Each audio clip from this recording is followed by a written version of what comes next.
Book 3, Chapter 1, A Matter of Civilization. At a frantic command from some invisible source, Anthony groped his way inside. He was thinking that, for the first time in more than 3 years, he was to remain longer than a night away from Gloria. The finality of it appealed to him drearily. It was his clean and lovely girl that he was leaving. They had arrived, he thought, at the most practical financial settlement. She was to have $375 a month, not too much considering over half of that would go in rent, and he was taking $50 to supplement his pay. He saw no need for more. Food, clothes, and quarters would be provided. There were no social obligations for a private. The car was crowded and already thick with breath. It was one of the type known as tourist cars, a sort of Birmingham Pullman with a bare floor and straw seats that needed cleaning. Nevertheless, Anthony greeted it with relief. He had vaguely expected that the trip south would be made in a freight car, in one end of which would stand 8 horses and in the other end 40 men. He had heard the 1140 chevaux huit story so often that it had become confused and ominous. As he rocked down the aisle with his barrack bag slung at his shoulder like a monstrous blue sausage, he saw no vacant seats, but after a moment his eye fell on a single space at present occupied by the feet of a short, swarthy Sicilian, who, with his hat drawn over his eyes, hunched defiantly in the corner. As Anthony stopped beside him, he stared up with a scowl, evidently intended to be intimidating. He must have adopted it as a defense against this entire gigantic equation. At Anthony's sharp, "That seat taken?" he very slowly lifted the feet as though they were a breakable package and placed them with some care upon the floor. His eyes remained on Anthony, who, meanwhile, sat down and unbuttoned the uniform coat issued to him at Camp Upton the day before. It chafed him under the arms. Before Anthony could scrutinize the other occupants of the section, a young second lieutenant blew in at the upper end of the car and wafted airily down the aisle, announcing in a voice of appalling acerbity, "There will be no smoking in this car. No smoking. Don't smoke, men, in this car." As he sailed out at the other end, a dozen little clouds of expostulation arose on all sides. "Oh, cripe. Tease. No smoking? Hey, come back here, fella. What's the idea?" 2 or 3 cigarettes were shot out through the open windows. Others were retained inside, though kept sketchily away from view. From here and there, in accents of bravado, of mockery, of submissive humor, a few remarks were dropped that soon melted into the listless and pervasive silence. The 4th occupant of Anthony's section spoke up suddenly. "Goodbye, liberty," he said sullenly. "Goodbye everything except being an officer's dog." Anthony looked at him. He was a tall Irishman with an expression molded of indifference and utter disdain. His eyes fell on Anthony as though he expected an answer, and then upon the others. Receiving only a defiant stare from the Italian, he groaned and spat noisily on the floor by way of a dignified transition back into taciturnity. A few minutes later, the door opened again, and the second lieutenant was borne in upon his customary official zephyr, this time singing out a different tiding.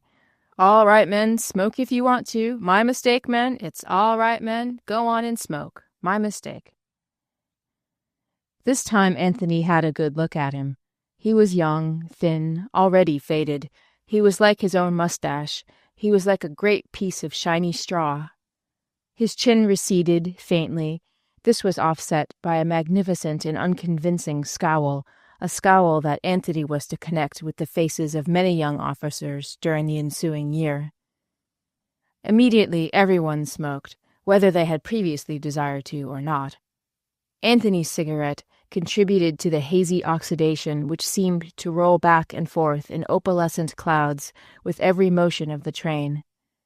The conversation, which had lapsed between the 2 impressive visits of the young officer, now revived tepidly. The men across the aisle began making clumsy experiments with their straw seats' capacity for comparative comfort. 2 card games, half-heartedly begun, soon drew several spectators to sitting positions on the arms of seats. In a few minutes, Anthony became aware of a persistently obnoxious sound. The small, defiant Sicilian had fallen audibly asleep.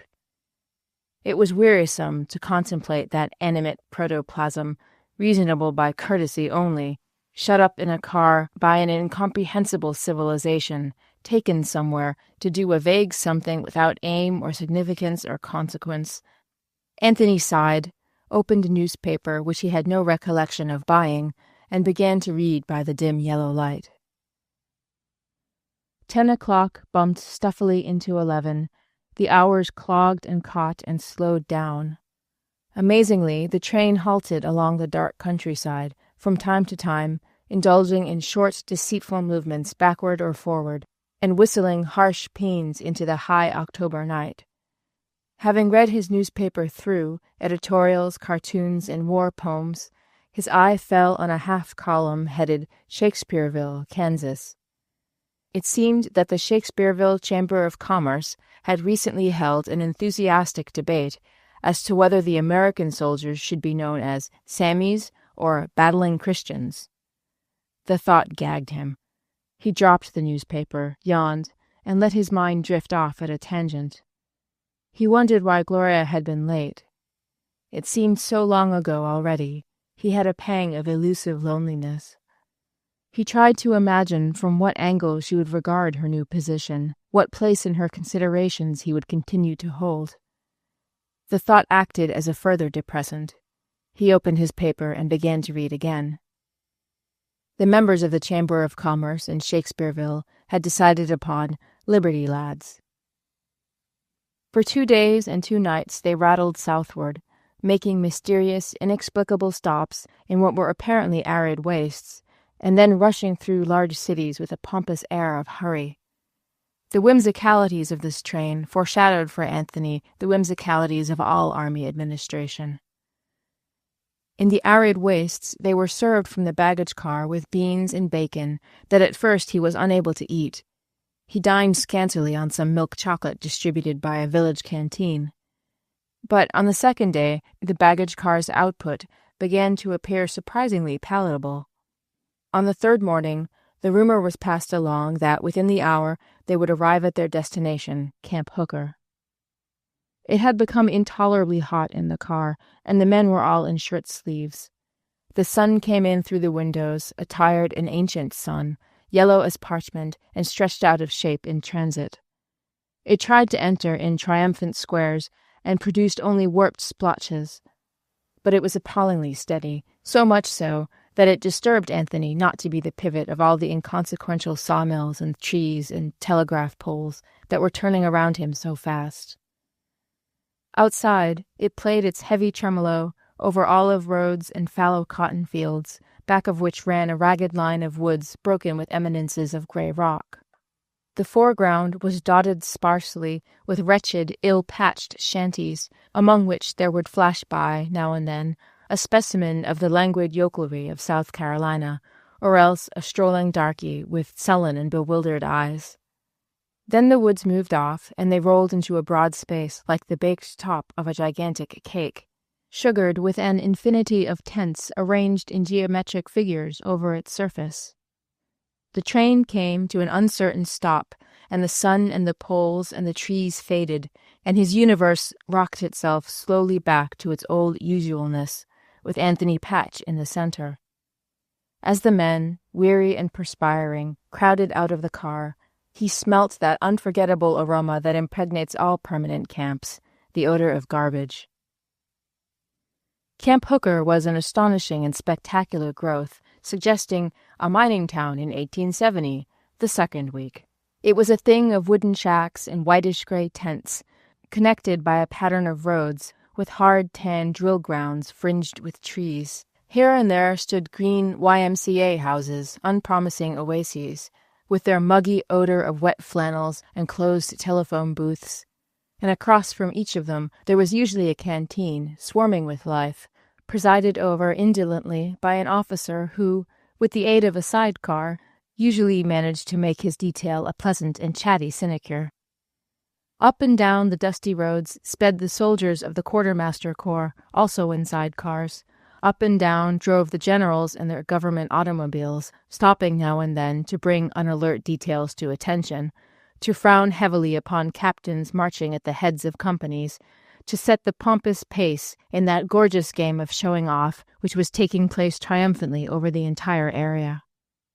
The first week after the arrival of Anthony's draft was filled with a series of interminable inoculations and physical examinations, and with the preliminary drilling. The days left him desperately tired.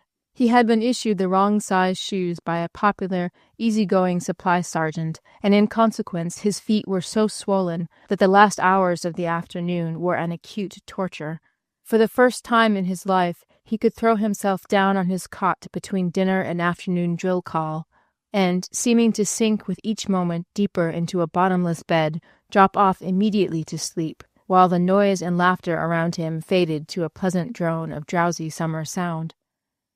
In the morning he awoke, stiff and aching, hollow as a ghost, and hurried forth to meet the other ghostly figures who swarmed in the wan company streets, while a harsh bugle shrieked and spluttered at the grey heavens.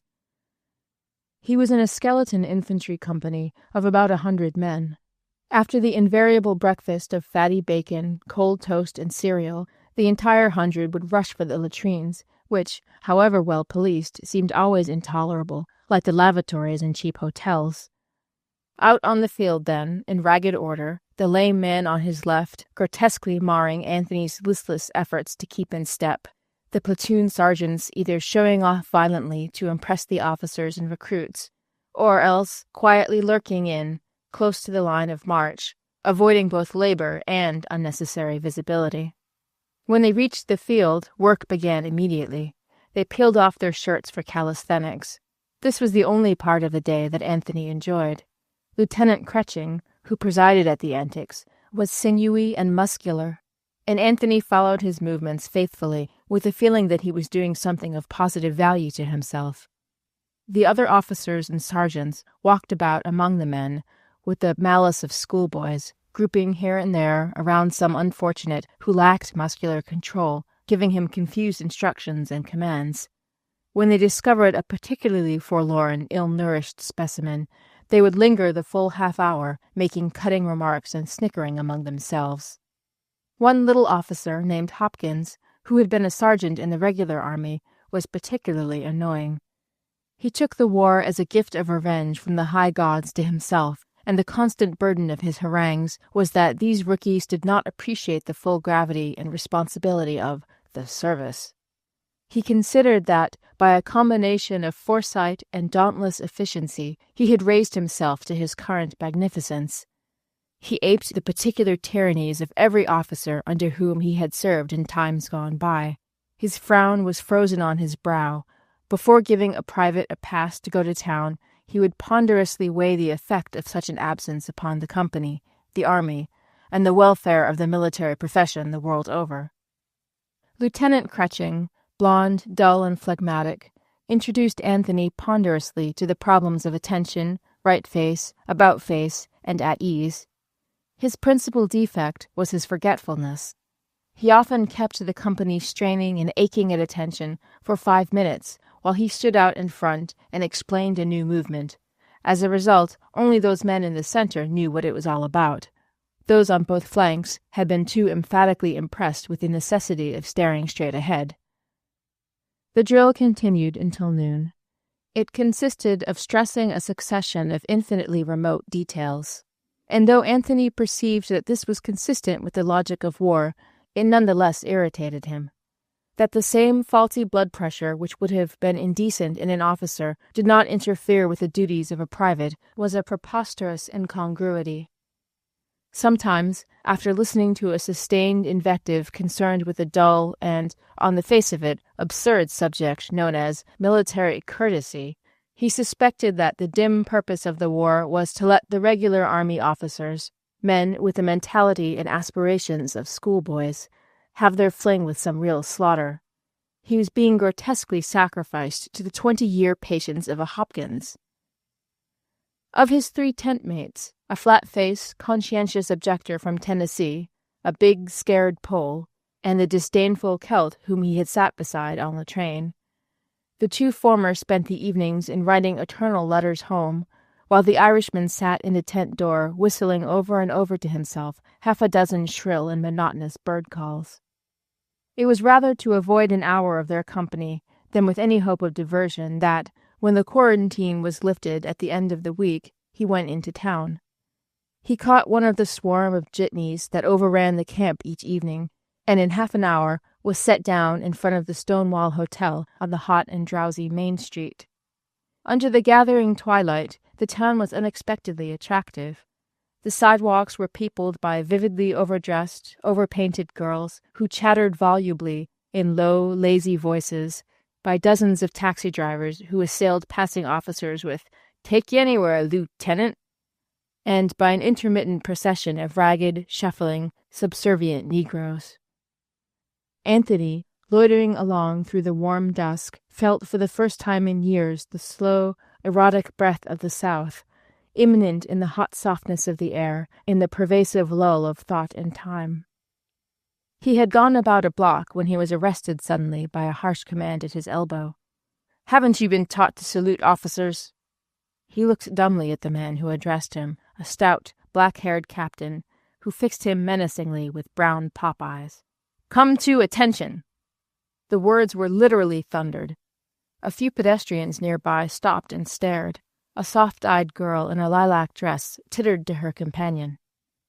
Anthony came to attention. "What's your regiment and company?" Anthony told him.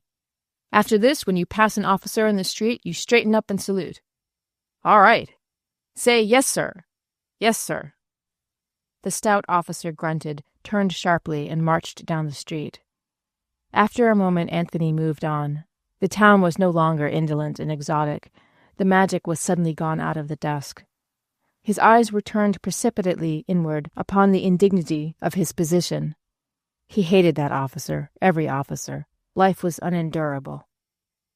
After he had gone half a block, he realized that the girl in the lilac dress, who had giggled at his discomfiture, was walking with her friend about 10 paces ahead of him. Several times she had turned and stared at Anthony, with cheerful laughter and the large eyes that seemed the same color as her gown. At the corner, she and her companion visibly slackened their pace. He must make his choice between joining them and passing obliviously by. He passed, hesitated, then slowed down. In a moment the pair were abreast of him again, dissolved in laughter now, not such strident mirth as he would have expected in the North from actresses in this familiar comedy, but a soft, low rippling, like the overflow from some subtle joke into which he had inadvertently blundered. "How do you do?" he said. Her eyes were soft as shadows. Were they violet, or was it their blue darkness, mingling with the gray hues of dusk?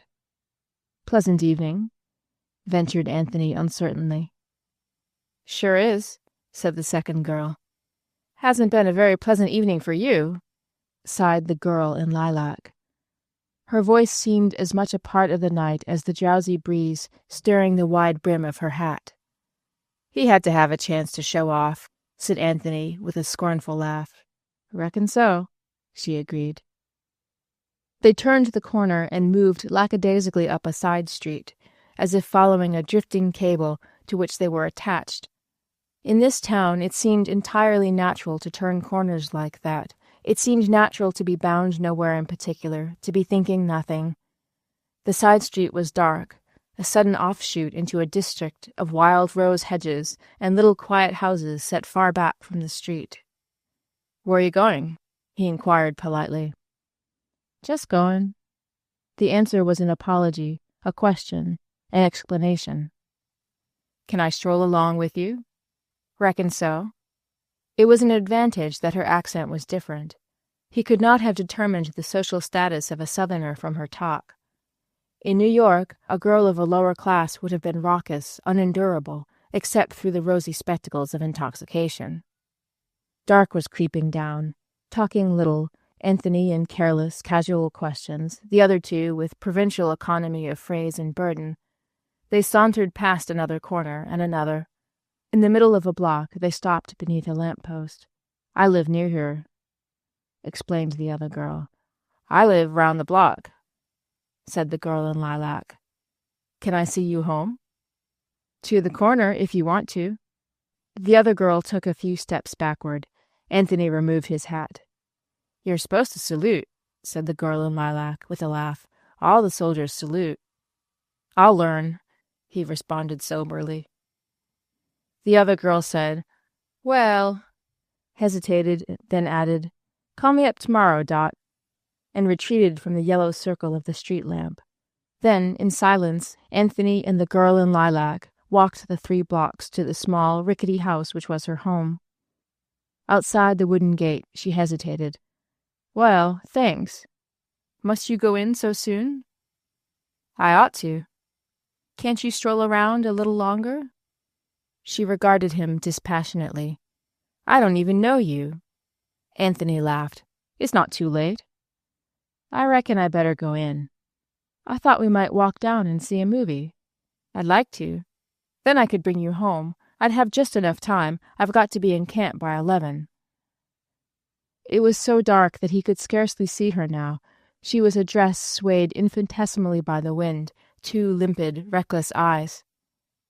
Why don't you come, Dot? Don't you like movies? Better come. She shook her head. I oughtn't to. He liked her, realizing that she was temporizing for the effect on him. He came closer and took her hand. If we can get back by 10, can't you? Just to the movies? Well, I reckon so. Hand in hand, they walked back toward downtown, along a hazy, dusky street where a Negro newsboy was calling an extra in the cadence of the local vendor's tradition, a cadence that was as musical as song. Dot. Anthony's affair with Dorothy Raycroft was an inevitable result of his increasing carelessness about himself. He did not go to her desiring to possess the desirable, nor did he fall before a personality more vital, more compelling than his own, as he had done with Gloria 4 years before.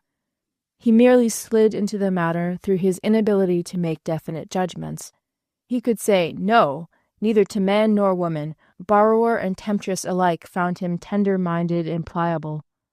Indeed, he seldom made decisions at all, and when he did, they were but half-hysterical resolves, formed in the panic of some aghast and irreparable awakening. The particular weakness he indulged on this occasion was his need of excitement and stimulus from without. He felt that, for the first time in 4 years, he could express and interpret himself anew. The girl promised rest. The hours in her company each evening alleviated the morbid and inevitably futile poundings of his imagination. He had become a coward in earnest, completely the slave of 100 disordered and prowling thoughts which were released by the collapse of the authentic devotion to Gloria that had been the chief jailer of his insufficiency. On that first night, as they stood by the gate, he kissed Dorothy and made an engagement to meet her the following Saturday. Then he went out to camp, and with the light burning lawlessly in his tent, he wrote a long letter to Gloria, a glowing letter, full of the sentimental dark, full of the remembered breath of flowers, full of a true and exceeding tenderness. These things he had learned again, for a moment, in a kiss given and taken under a rich warm moonlight just an hour before. When Saturday came, he found Dot waiting at the entrance of the Bijou Moving Picture Theater. She was dressed as on the preceding Wednesday in her lilac gown of frailest organdy, but it had evidently been washed and starched since then, for it was fresh and unrumpled. Daylight confirmed the impression he had received that, in a sketchy, faulty way, she was lovely. She was clean, her features were small, irregular, but eloquent and appropriate to each other. She was a dark, unenduring little flower, yet he thought he detected in her some quality of spiritual reticence, of strength drawn from her passive acceptance of all things. In this he was mistaken. Dorothy Raycroft was 19. Her father had kept a small, unprosperous corner store, and she had graduated from high school in the lowest fourth of her class 2 days before he died. At high school, she had enjoyed a rather unsavory reputation. As a matter of fact, her behavior at the class picnic, where the rumors started, had been merely indiscreet. She had retained her technical purity until over a year later. The boy had been a clerk in a store on Jackson Street, and on the day after the incident, he departed unexpectedly to New York. He had been intending to leave for some time, but had tarried for the consummation of his amorous enterprise. After a while, she confided the adventure to a girlfriend, and later, as she watched her friend disappear down the sleepy street of dusty sunshine, she knew in a flash of intuition that her story was going out into the world. Yet after telling it, she felt much better, and a little bitter, and made as near an approach to character as she was capable of by walking in another direction and meeting another man with the honest intention of gratifying herself again. As a rule, things happened to Dot. She was not weak, because there was nothing in her to tell her she was being weak.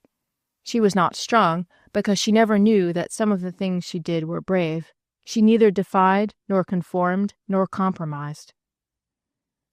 She had no sense of humor, but, to take its place, a happy disposition that made her laugh at the proper times when she was with men.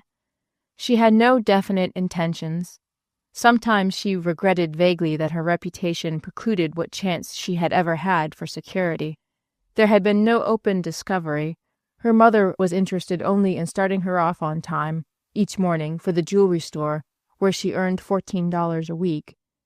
But some of the boys she had known in high school now looked the other way when they were walking with nice girls, and these incidents hurt her feelings. When they occurred, she went home and cried. Besides the Jackson Street clerk, there had been two other men, of whom the first was a naval officer who passed through town during the early days of the war. He had stayed over a night to make a connection, and was leaning idly against one of the pillars of the Stonewall Hotel when she passed by. He remained in town 4 days. She thought she loved him, lavished on him that first hysteria of passion that would have gone to the pusillanimous clerk. The naval officer's uniform, there were few of them in those days, had made the magic.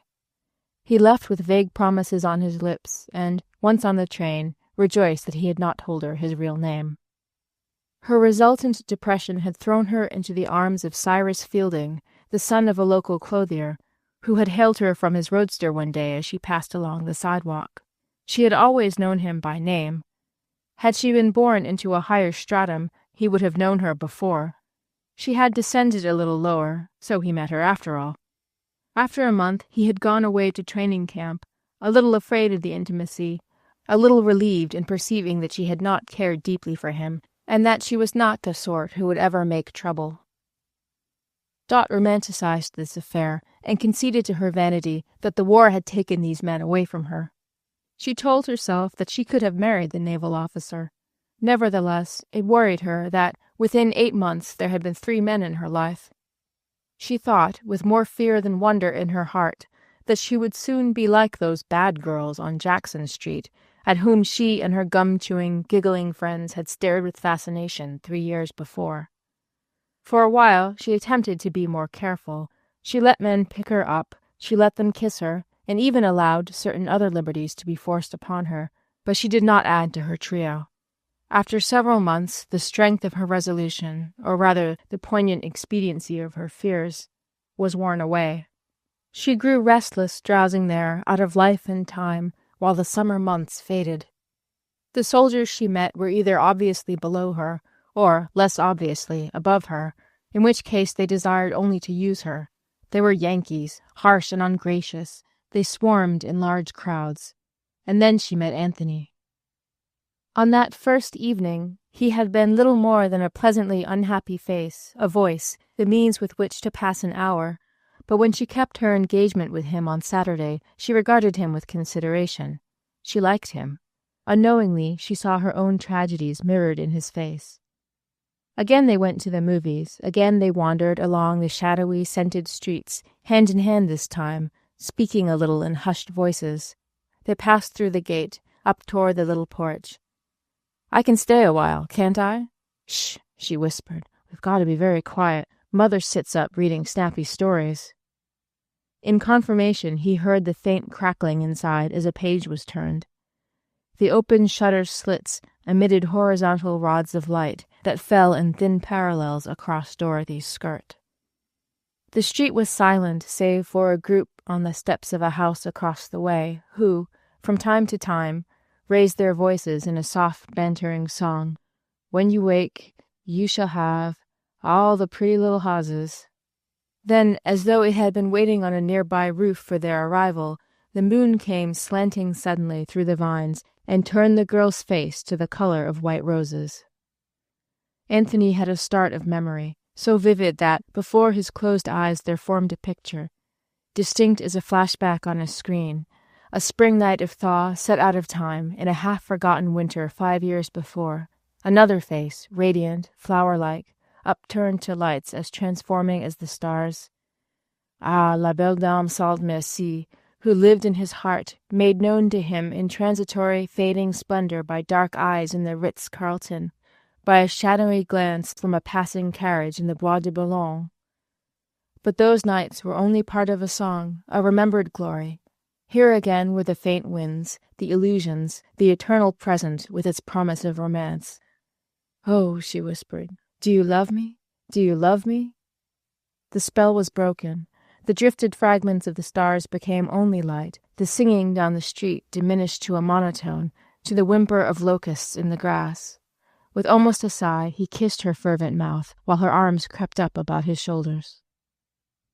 The Man-at-Arms. As the weeks dried up and blew away, the range of Anthony's travels extended until he grew to comprehend the camp and its environment. For the first time in life, he was in constant personal contact with the waiters to whom he had given tips, the chauffeurs who had touched their hats to him, the carpenters, plumbers, barbers, and farmers, who had previously been remarkable only in the subservience of their professional genuflections. During his first 2 months in camp, he did not hold 10 minutes consecutive conversation with a single man. On his service record, his occupation stood as student. On the original questionnaire, he had prematurely written author, but when men in his company asked his business, he commonly gave it as bank clerk. Had he told the truth, that he did no work, they would have been suspicious of him as a member of the leisure class. His platoon sergeant, Pop Donnelly, was a scraggly old soldier, worn thin with drink. In the past, he had spent unnumbered weeks in the guardhouse, but recently, thanks to the drill-master Famine, he had been elevated to his present pinnacle. His complexion was full of shell holes. It bore an unmistakable resemblance to those aerial photographs of the battlefield at blank. Once a week he got drunk downtown on white liquor, returned quietly to camp, and collapsed upon his bunk, joining the company at reveille, looking more than ever like a white mask of death. He nursed the astounding delusion that he was astutely slipping it over on the government. He had spent 18 years in its service at a minute wage, and he was soon to retire, here he usually winked, on the impressive income of $55 a month. He looked upon it as a gorgeous joke that he had played upon the dozens who had bullied and scorned him since he was a Georgia country boy of 19. At present there were but 2 lieutenants, Hopkins and the popular Crutching. The latter was considered a good fellow and a fine leader until a year later, when he disappeared with a mess fund of $1,100 and, like so many leaders, proved exceedingly difficult to follow. Eventually there was Captain Dunning, god of this brief but self-sufficing microcosm. He was a reserve officer, nervous, energetic, and enthusiastic. This latter quality, indeed, often took material form, and was visible as fine froth in the corners of his mouth. Like most executives, he saw his charges strictly from the front, and to his hopeful eyes his command seemed just such an excellent unit as such an excellent war deserved. For all his anxiety and absorption, he was having the time of his life. Baptiste, the little Sicilian of the train, fell foul of him the second week of drill. The captain had, several times, ordered the men to be clean-shaven when they fell in each morning. One day there was disclosed an alarming breach of this rule, surely a case of Teutonic connivance. During the night 4 men had grown hair upon their faces. The fact that 3 of the 4 understood a minimum of English made a practical object lesson only the more necessary, so Captain Dunning resolutely sent a volunteer barber back to the company street for a razor. Whereupon, for the safety of democracy, a half-ounce of hair was scraped dry from the cheeks of 3 Italians and 1 Pole. Outside the world of the company there appeared, from time to time, the colonel, a heavy man with snarling teeth, who circumnavigated the battalion drill field upon a handsome black horse. He was a West Pointer and, mimetically, a gentleman. He had a dowdy wife and a dowdy mind, and spent much of his time in town taking advantage of the army's lately exalted social position. Last of all was the general, who traversed the roads of the camp preceded by his flag, a figure so austere, so removed, so magnificent, as to be scarcely comprehensible. December, cool winds at night now, and damp, chilly mornings on the drill grounds. As the heat faded, Anthony found himself increasingly glad to be alive. Renewed strangely through his body, he worried little and existed in the present with a sort of animal content. It was not that Gloria, or the life that Gloria represented, was less often in his thoughts.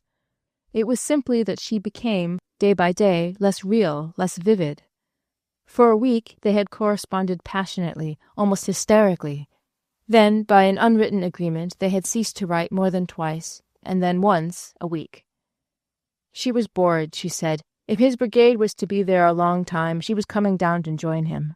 Mr. Haight was going to be able to submit a stronger brief than he had expected, but doubted that the appealed case would come up until late spring.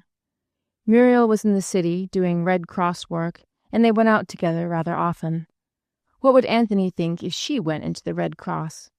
Trouble was, she had heard that she might have to bathe Negroes in alcohol, and after that she hadn't felt so patriotic. The city was full of soldiers, and she'd seen a lot of boys she hadn't laid eyes on for years. Anthony did not want her to come south. He told himself that this was for many reasons. He needed a rest from her, and she from him. She would be bored beyond measure in town, and she would be able to see Anthony for only a few hours each day. But in his heart he feared that it was because he was attracted to Dorothy. As a matter of fact, he lived in terror that Gloria should learn by some chance or intention of the relation he had formed. By the end of a fortnight, the entanglement began to give him moments of misery at his own faithlessness. Nevertheless, as each day ended, he was unable to withstand the lure that would draw him irresistibly out of his tent and over to the telephone at the YMCA. Dot. Yes? I may be able to get in tonight. I'm so glad. Do you want to listen to my splendid eloquence for a few starry hours? Oh, you funny. For an instant he had a memory of 5 years before, of Geraldine. Then, I'll arrive about 8. At 7 he would be in a jitney bound for the city, where hundreds of little southern girls were waiting on moonlit porches for their lovers. He would be excited already for her warm, retarded kisses, for the amazed quietude of the glances she gave him, glances nearer to worship than any he had ever inspired. Gloria and he had been equals, giving without thought of thanks or obligation. To this girl his very caresses were an inestimable boon. Crying quietly, she had confessed to him that he was not the first man in her life, that there had been one other. He gathered that the affair had no sooner commenced than it had been over. Indeed, so far as she was concerned, she spoke the truth. She had forgotten the clerk, the naval officer, the clothier's son, forgotten her vividness of emotion, which is true forgetting. She knew that in some opaque and shadowy existence, someone had taken her. It was as though it had occurred in sleep. Almost every night Anthony came to town. It was too cool now for the porch, so her mother surrendered to them the tiny sitting room, with its dozens of cheaply framed chromos, its yard upon yard of decorative fringe, and its thick atmosphere of several decades in the proximity of the kitchen. They would build a fire, then, happily, inexhaustibly, she would go about the business of love. Each evening at 10 she would walk with him to the door, her black hair in disarray, her pale face without cosmetics, paler still under the whiteness of the moon. As a rule, it would be bright and silver outside. Now and then there was a slow, warm rain, too indolent almost to reach the ground. "Say you love me," she would whisper. "Why, of course, you sweet baby." "Am I, baby?" This almost wistfully. "Just a little baby." She knew vaguely of Gloria. It gave her pain to think of it, so she imagined her to be haughty and proud and cold. She had decided that Gloria must be older than Anthony, and that there was no love between husband and wife. Sometimes she let herself dream that after the war, Anthony would get a divorce and they would be married. But she never mentioned this to Anthony. She scarcely knew why. She shared his company's idea that he was a sort of bank clerk. She thought that he was respectable and poor. She would say, "If I had some money, darling, I'd give every bit of it to you. I'd like to have about $50,000. "I suppose that'd be plenty," agreed Anthony. In her letter that day, Gloria had written, "I suppose if we could settle for $1 million, it would be better to tell Mr. Hake to go ahead and settle, but it'd seem a pity." "We could have an automobile," exclaimed Dot in a final burst of triumph. An impressive occasion. Captain Dunning prided himself on being a great reader of character. Half an hour after meeting a man, he was accustomed to place him in one of a number of astonishing categories: fine man, good man, smart fellow, theorizer, poet, and worthless. One day early in February, he caused Anthony to be summoned to his presence in the orderly tent. "Patch," he said sententiously, "I've had my eye on you for several weeks." Anthony stood erect and motionless. "And I think you've got the makings of a good soldier." He waited for the warm glow, which this would naturally arouse, to cool, and then continued. "This is no child's play," he said, narrowing his brows. Anthony agreed with a melancholy, "No, sir. It's a man's game, and we need leaders." Then the climax, swift, sure, and electric. "Patch, I'm going to make you a corporal." At this point, Anthony should have staggered slightly backward, overwhelmed. He was to be one of the 250,000 selected for that consummate trust.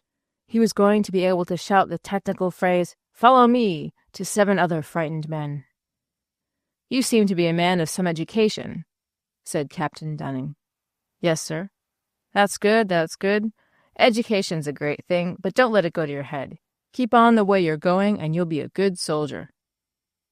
With these parting words lingering in his ears, Corporal Patch saluted, executed a right-about face, and left the tent. Though the conversation amused Anthony, it did generate the idea that life would be more exciting as a sergeant, or, should he find a less exacting medical examiner, as an officer. He was little interested in the work, which seemed to belie the Army's boasted gallantry. At the inspections, one did not dress up to look well, one dressed up to keep from looking badly. But as winter wore away, the short, snowless winter marked by damp nights and cool, rainy days, he marveled at how quickly the system had grasped him. He was a soldier. All who were not soldiers were civilians. The world was divided primarily into those 2 classifications. It occurred to him that all strongly accentuated classes, such as the military, divided men into 2 kinds, their own kind and those without. To the clergyman there were clergy and laity, to the Catholic there were Catholics and non-Catholics, to the Negro there were blacks and whites, to the prisoner there were the imprisoned and the free, and to the sick man there were the sick and the well.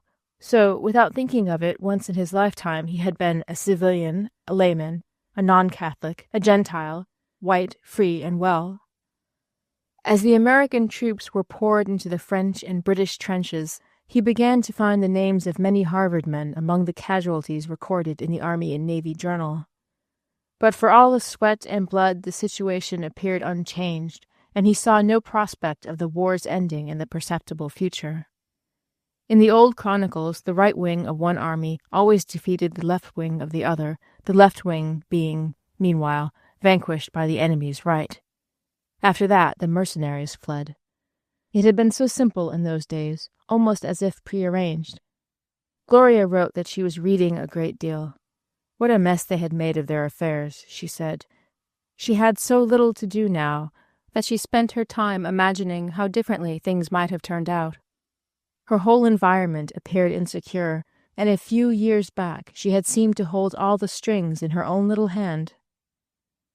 In June her letters grew hurried and less frequent. She suddenly ceased to write about coming south. Defeat. March in the country around was rare with jasmine and jonquils and patches of violets in the warming grass. Afterward, he remembered especially one afternoon of such a fresh and magic glamour that, as he stood in the rifle pit marking targets, he recited Atalanta and Caledon to an uncomprehending Pole, his voice mingling with the rip, sing, and splatter of bullets overhead. When the hounds of spring, spang, are on winter's traces, whirr, the mother of months, hey, come to, Mark 3. In town, the streets were in a sleepy dream again, and together Anthony and Dot idled in their own tracks of the previous autumn, until he began to feel a drowsy attachment for this South. A South, it seemed, more of Algiers than of Italy, with faded aspirations pointing back over innumerable generations to some warm, primitive nirvana without hope or care. Here there was an inflection of cordiality, of comprehension, in every voice. Life plays the same lovely and agonizing joke on all of us, they seemed to say in their plaintive, pleasant cadence, in the rising inflection terminating on an unresolved minor. He liked his barber shop, where he was, "Hi, Corporal," to a pale, emaciated young man who shaved him and pushed a cool, vibrating machine endlessly over his insatiable head. He liked Johnston's Gardens, where they danced, where a tragic Negro made yearning, aching music on a saxophone until the garish hall became an enchanted jungle of barbaric rhythms and smoky laughter, where to forget the uneventful passage of time upon Dorothy's soft sighs and tender whisperings was the consummation of all aspiration, of all content. There was an undertone of sadness in her character, a conscious evasion of all except the pleasurable minutiae of life. Her violet eyes would remain for hours apparently insensate as, thoughtful and reckless, she basked like a cat in the sun. He wondered what the tired, spiritless mother thought of them, and whether in her moments of uttermost cynicism she ever guessed at their relationship. On Sunday afternoons they walked along the countryside, resting at intervals on the dry moss in the outskirts of a wood. Here the birds had gathered, and the clusters of violets in white dogwood. Here the hoar trees shone crystalline and cool, oblivious to the intoxicating heat that waited outside. Here he would talk, intermittently, in a sleepy monologue, in a conversation of no significance, of no replies. July came scorching down. Captain Dunning was ordered to detail one of his men to learn blacksmithing. The regiment was filling up to war strength, and he needed most of his veterans for drill masters, so he selected the little Italian, Baptiste, whom he could most easily spare. Little Baptiste had never had anything to do with horses. His fear made matters worse. He reappeared in the orderly room one day and told Captain Dunning that he wanted to die if he couldn't be relieved. The horses kicked at him, he said. He was no good at the work. Finally, he fell on his knees and besought Captain Dunning, in a mixture of broken English and scriptural Italian, to get him out of it. He had not slept for 3 days. Monstrous stallions reared and cavorted through his dreams. Captain Dunning reproved the company clerk, who had burst out laughing, and told Baptiste he would do what he could. But when he thought it over, he decided that he couldn't spare a better man. Little Baptiste went from bad to worse. The horses seemed to divine his fear and take every advantage of it. 2 weeks later, a great black mare crushed his skull in with her hoofs while he was trying to lead her from her stall. In mid-July came rumors, and then orders, that concerned a change of camp. The brigade was to move to an empty cantonment 100 miles farther south, there to be expanded into a division. At first the men thought they were departing for the trenches, and all evening little groups jabbered in the company street, shouting to each other in swaggering exclamations. "Sure we are." When the truth leaked out, it was rejected indignantly as a blind to conceal their real destination. They reveled in their own importance. That night they told their girls in town that they were going to get the Germans. Anthony circulated for a while among the groups, then, stopping a jitney, rode down to tell Dot that he was going away. She was waiting on the dark veranda in a cheap white dress that accentuated the youth and softness of her face. "Oh," she whispered, I've wanted you so, honey, all this day. I have something to tell you. She drew him down beside her on the swinging seat, not noticing his ominous tone. Tell me. We're leaving next week. Her arms, seeking his shoulders, remained poised upon the dark air, her chin tipped up. When she spoke, the softness was gone from her voice. Leaving for France? No, less luck than that. Leaving for some darn camp in Mississippi. She shut her eyes, and he could see that their lids were trembling. Dear little Dot, life is so damned hard. She was crying upon his shoulder. So damned hard, he repeated aimlessly. So damned hard. It just hurts people until finally it hurts them so that they can't be hurt ever any more. That's the last and worst thing it does. Frantic, wild with anguish, she strained him to her breast. Oh, God, she whispered brokenly. You can't go away from me. I'd die. He was finding it impossible now to pass off his departure as a common, impersonal blow. He was too near to her to do more than repeat, poor little Dot, poor little Dot. And then what? She demanded wearily. What do you mean?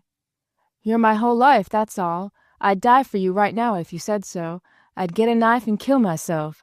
You can't leave me here. Her tone frightened him. These things happen, he said evenly. Then I'm going with you. Tears were streaming down her cheeks. Her mouth was trembling in an ecstasy of grief and fear. Sweet, he muttered sentimentally. Sweet little girl.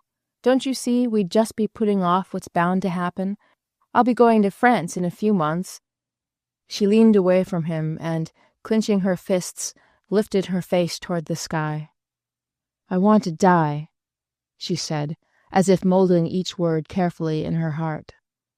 Dot, he whispered uncomfortably, you'll forget. Things are sweeter when they're lost. I know, because once I wanted something and got it. It was the only thing I ever wanted badly, Dot, and when I got it, it turned to dust in my hands. All right. Absorbed in himself, he continued. I've often thought that if I hadn't got what I wanted, things might have been different with me. I might have found something in my mind and enjoyed putting it in circulation. I might have been content with the work of it and had some sweet vanity out of the success. I suppose that at one time I could have had anything I wanted within reason, but that was the only thing I ever wanted with any fervor, God. And that taught me you can't have anything. You can't have anything at all, because desire just cheats you. It's like a sunbeam skipping here and there about a room. It stops and gilds some inconsequential object, and we poor fools try to grasp it. But when we do, the sunbeam moves on to something else, and you've got the inconsequential part. The glitter that made you want it is gone. He broke off uneasily. She had risen and was standing, dry-eyed, picking little leaves from a dark vine. Dot, go away, she said coldly. What? Why? I don't want just words. If that's all you have for me, you'd better go. Why, Dot, what's death to me is just a lot of words to you. You put 'em together so pretty. I'm sorry. I was talking about you, Dot. Go away from here. He approached her with arms outstretched, but she held him away. You don't want me to go with you, she said evenly, because you're going to meet that girl. She could not bring herself to say wife. How do I know? Well, then, I reckon you're not my fellow any more, so go away. For a moment, while conflicting warnings and desires prompted Anthony, it seemed one of those rare times when he would take a step prompted from within. He hesitated. Then a wave of weariness broke against him. It was too late. Everything was too late. For years now he had dreamed the world away, basing his decisions upon emotions unstable as water. The little girl in the white dress dominated him as she approached beauty in the hard symmetry of her desire. The fire blazing in her dark and injured heart seemed to glow around her like a flame. With some profound and uncharted pride, she had made herself remote and so achieved her purpose. I didn't mean to seem so callous, Dot. It don't matter. The fire rolled over Anthony. Something wrenched at his bowels. and he stood there, helpless and beaten. "Come with me, Dot. Little loving Dot. Oh, come with me. I couldn't leave you now." With a sob, she wound her arms around him and let him support her weight while the moon, at its perennial labor of covering the bad complexion of the world, showed its illicit honey over the drowsy street. The Catastrophe. Early September in Camp Boone, Mississippi. The darkness, alive with insects, beat in upon the mosquito netting, beneath the shelter of which Anthony was trying to write a letter. An intermittent chatter over a poker game was going on in the next tent, and outside a man was strolling up the company street, singing a current bit of doggerel about Katie. With an effort, Anthony hoisted himself to his elbow and, pencil in hand, looked down at his blank sheet of paper. Then, omitting any heading, he began. "I can't imagine what the matter is, Gloria. I haven't had a line from you for 2 weeks, and it's only natural to be worried." He threw this away with a disturbed grunt and began again. "I don't know what to think, Gloria. Your last letter, short, cold, without a word of affection or even a decent account of what you've been doing, came 2 weeks ago. It's only natural that I should wonder. If your love for me isn't absolutely dead, it seems that you'd at least keep me from worry." Again he crumpled the page and tossed it angrily through a tear in the tent wall, realizing simultaneously that he would have to pick it up in the morning. He felt disinclined to try again. He could get no warmth into the lines, only a persistent jealousy and suspicion. Since midsummer, these discrepancies in Gloria's correspondence had grown more and more noticeable. At first he had scarcely perceived them. He was so inured to the perfunctory "dearest" and "darlings" scattered through her letters that he was oblivious to their presence or absence. But in this last fortnight he had become increasingly aware that there was something amiss. He had sent her a night letter saying that he had passed his examinations for an officers' training camp and expected to leave for Georgia shortly. She had not answered. He had wired again. When he received no word, he imagined that she might be out of town.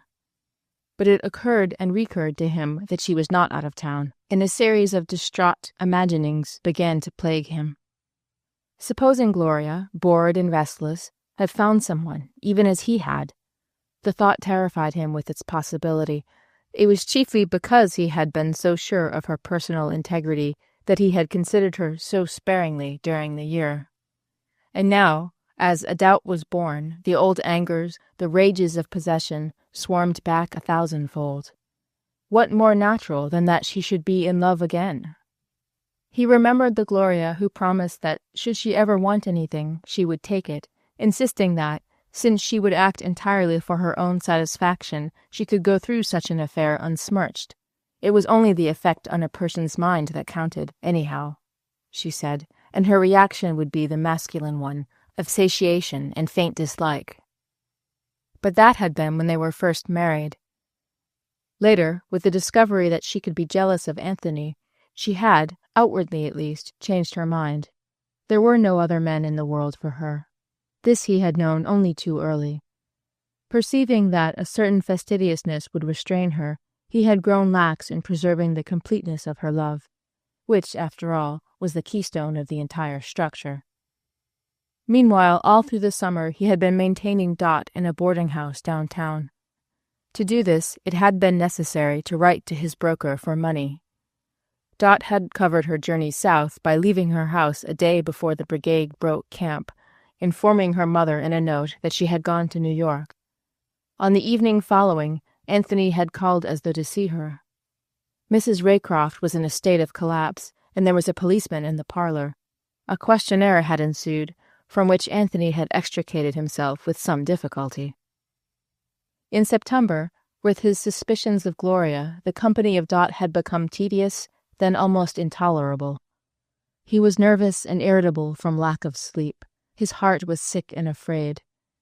3 days ago, he had gone to Captain Dunning and asked for a furlough, only to be met with benignant procrastination. The division was starting overseas, while Anthony was going to an officers' training camp. What furloughs could be given must go to the men who were leaving the country.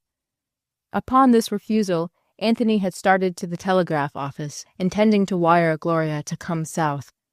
He reached the door and receded despairingly, seeing the utter impracticality of such a move. Then he had spent the evening quarreling irritably with Dot, and returned to camp morose and angry with the world. There had been a disagreeable scene, in the midst of which he had precipitately departed. What was to be done with her did not seem to concern him vitally at present. He was completely absorbed in the disheartening silence of his wife. The flap of the tent made a sudden triangle back upon itself, and a dark head appeared against the night. "Sergeant Patch?" The accent was Italian, and Anthony saw by the belt that the man was a headquarters orderly. "Want me?" "Lady call up headquarters 10 minutes ago. Say she have speak with you. Very important." Anthony swept aside the mosquito netting and stood up. It might be a wire from Gloria, telephoned over. "She say to get you. She call again 10 o'clock. "All right, thanks." He picked up his hat and in a moment was striding beside the orderly through the hot, almost suffocating darkness. Over in the headquarters shack, he saluted a dozing night service officer. "Sit down and wait," suggested the lieutenant nonchalantly. "Girl seemed awful anxious to speak to you." Anthony's hopes fell away. "Thank you very much, sir." And as the phone squeaked on the sidewall, he knew who was calling. "This is Dot," came an unsteady voice. "I've got to see you. Dot, I told you I couldn't get down for several days. I've got to see you tonight. It's important." "It's too late," he said coldly. "It's 10 o'clock and I have to be in camp at 11. "All right." There was so much wretchedness compressed into the two words that Anthony felt a measure of compunction. "What's the matter?" "I want to tell you goodbye." "Oh, don't be a little idiot," he exclaimed, but his spirits rose. What luck if she should leave town this very night! What a burden from his soul! But he said, "You can't possibly leave before tomorrow." Out of the corner of his eye, he saw the night service officer regarding him quizzically. Then, startlingly, came Dot's next words. "I don't mean leave that way." Anthony's hand clutched the receiver fiercely. He felt his nerves turning cold, as if the heat was leaving his body. "What?" Then quickly, in a wild, broken voice, he heard, "Goodbye, oh, goodbye." "Clip." She had hung up the receiver. With a sound that was half a gasp, half a cry, Anthony hurried from the headquarters building. Outside, under the stars that dripped like silver tassels through the trees of the little grove, he stood motionless, hesitating. Had she meant to kill herself? Oh, the little fool! He was filled with bitter hate toward her. In this denouement, he found it impossible to realize that he had ever begun such an entanglement, such a mess, a sordid melange of worry and pain. He found himself walking slowly away, repeating over and over that it was futile to worry. He had best go back to his tent and sleep. He needed sleep. God, would he ever sleep again? His mind was in a vast clamor and confusion. As he reached the road, he turned around in a panic and began running, not toward his company, but away from it. Men were returning now. He could find a taxicab. After a minute, 2 yellow eyes appeared around a bend.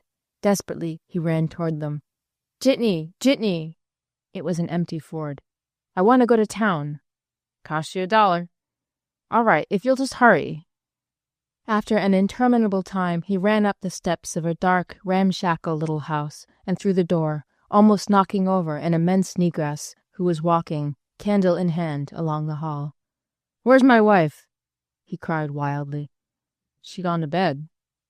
Up the stairs, 3 at a time, down the creaking passage. The room was dark and silent, and with trembling fingers he struck a match. 2 wide eyes looked up at him from a wretched ball of clothes on the bed. "Ah, I knew you'd come," she murmured brokenly.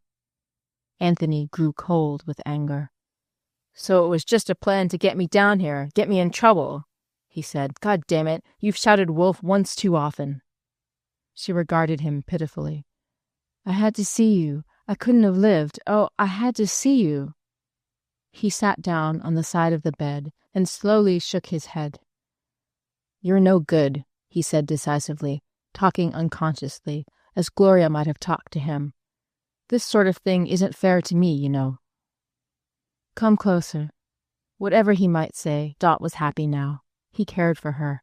She had brought him to her side. "Oh, God," said Anthony hopelessly. As weariness rolled along its inevitable wave, his anger subsided, receded, vanished. He collapsed suddenly, fell sobbing beside her on the bed. "Oh, my darling," she begged him, "don't cry. Oh, don't cry." She took his head upon her breast and soothed him, mingled her happy tears with the bitterness of his. Her hand played gently with his dark hair.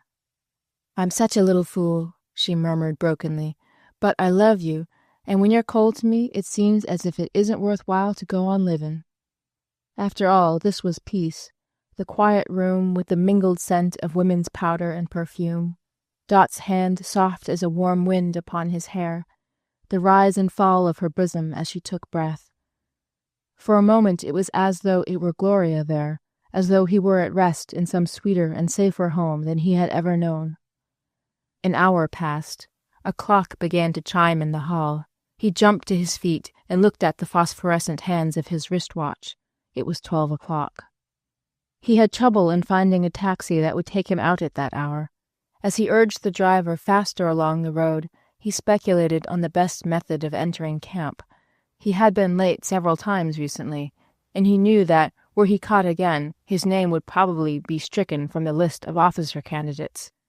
He wondered if he had better not dismiss the taxi and take a chance on passing the sentry in the dark. Still, officers often rode past the sentries after midnight. "Halt!"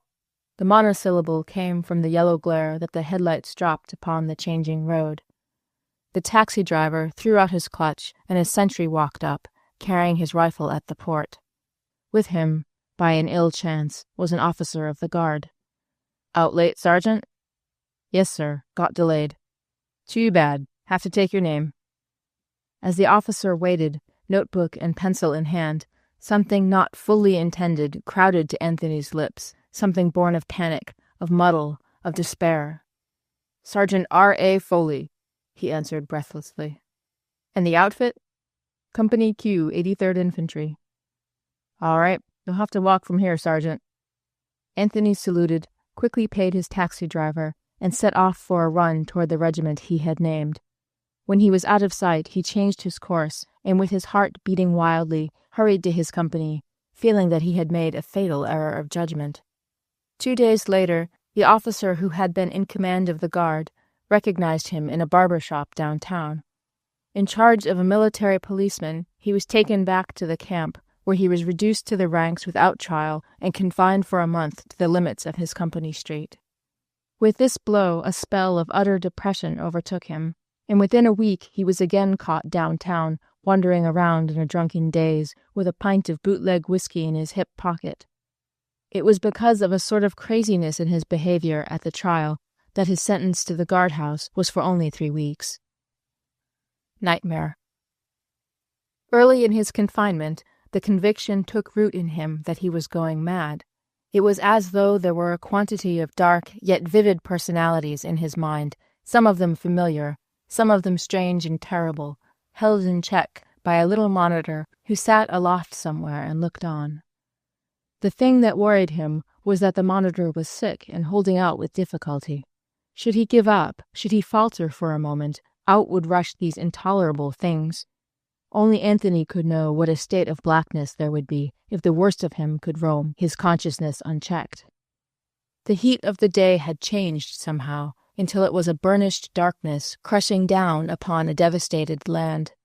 Over his head the blue circles of ominous uncharted suns, of unnumbered centers of fire, revolved interminably before his eyes, as though he were lying, constantly exposed to the hot light, and in a state of feverish coma. At 7 a.m, something phantasmal, something almost absurdly unreal, that he knew was his mortal body, went out with 7 other prisoners and 2 guards to work on the camp roads. One day they loaded and unloaded quantities of gravel, spread it, raked it. The next day they worked with huge barrels of red-hot tar, flooding the gravel with black, shining pools of molten heat.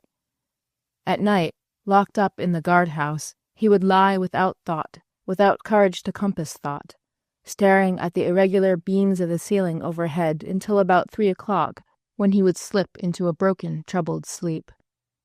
During the work hours he labored with uneasy haste, attempting, as the day bore toward the sultry Mississippi sunset, to tire himself physically so that in the evening he might sleep deeply from utter exhaustion.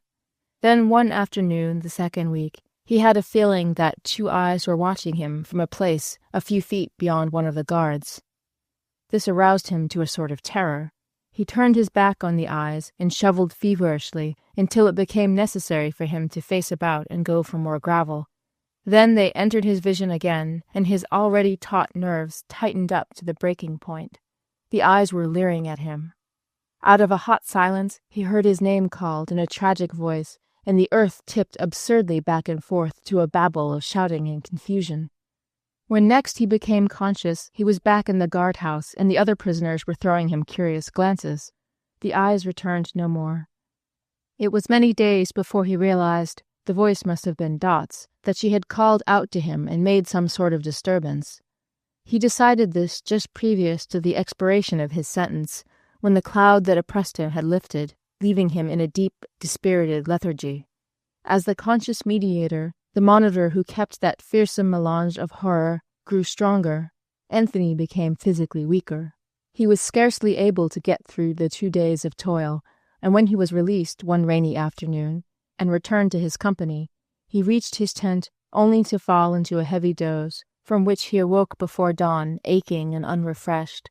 Beside his cot were 2 letters that had been awaiting him in the orderly tent for some time. The first was from Gloria. It was short and cool. "The case is coming to trial late in November. Can you possibly get leave? I've tried to write you again and again, but it just seems to make things worse. I want to see you about several matters, but you know that you have once prevented me from coming, and I am disinclined to try again. In view of a number of things, it seems necessary that we have a conference. I'm very glad about your appointment. Gloria." He was too tired to try to understand, or to care. Her phrases, her intentions, were all very far away in an incomprehensible past. At the second letter he scarcely glanced. It was from Dot, an incoherent, tear-swollen scrawl, a flood of protest, endearment, and grief. After a pause, he let it slip from his inert hand and drowsed back into a nebulous hinterland of his own. At drill call, he awoke with a high fever and fainted when he tried to leave his tent. At noon, he was sent to the base hospital with influenza. He was aware that this sickness was providential. It saved him from a hysterical relapse, and he recovered in time to entrain on a damp November day for New York and for the interminable massacre beyond. When the regiment reached Camp Mills, Long Island, Anthony's single idea was to get into the city and see Gloria as soon as possible. It was now evident that an armistice would be signed within the week, but rumor had it that, in any case, troops would continue to be shipped to France until the last moment. Anthony was appalled at the notion of the long voyage, of the tedious debarkation at a French port, of being kept abroad for a year, possibly, to replace the troops who had seen actual fighting. His intention had been to obtain a 2-day furlough, but Camp Mills proved to be under a strict influenza quarantine. It was impossible for even an officer to leave except on official business. For a private, it was out of the question. The camp itself was a dreary muddle, cold, windswept, and filthy, with the accumulated dirt incident to the passage through of many divisions.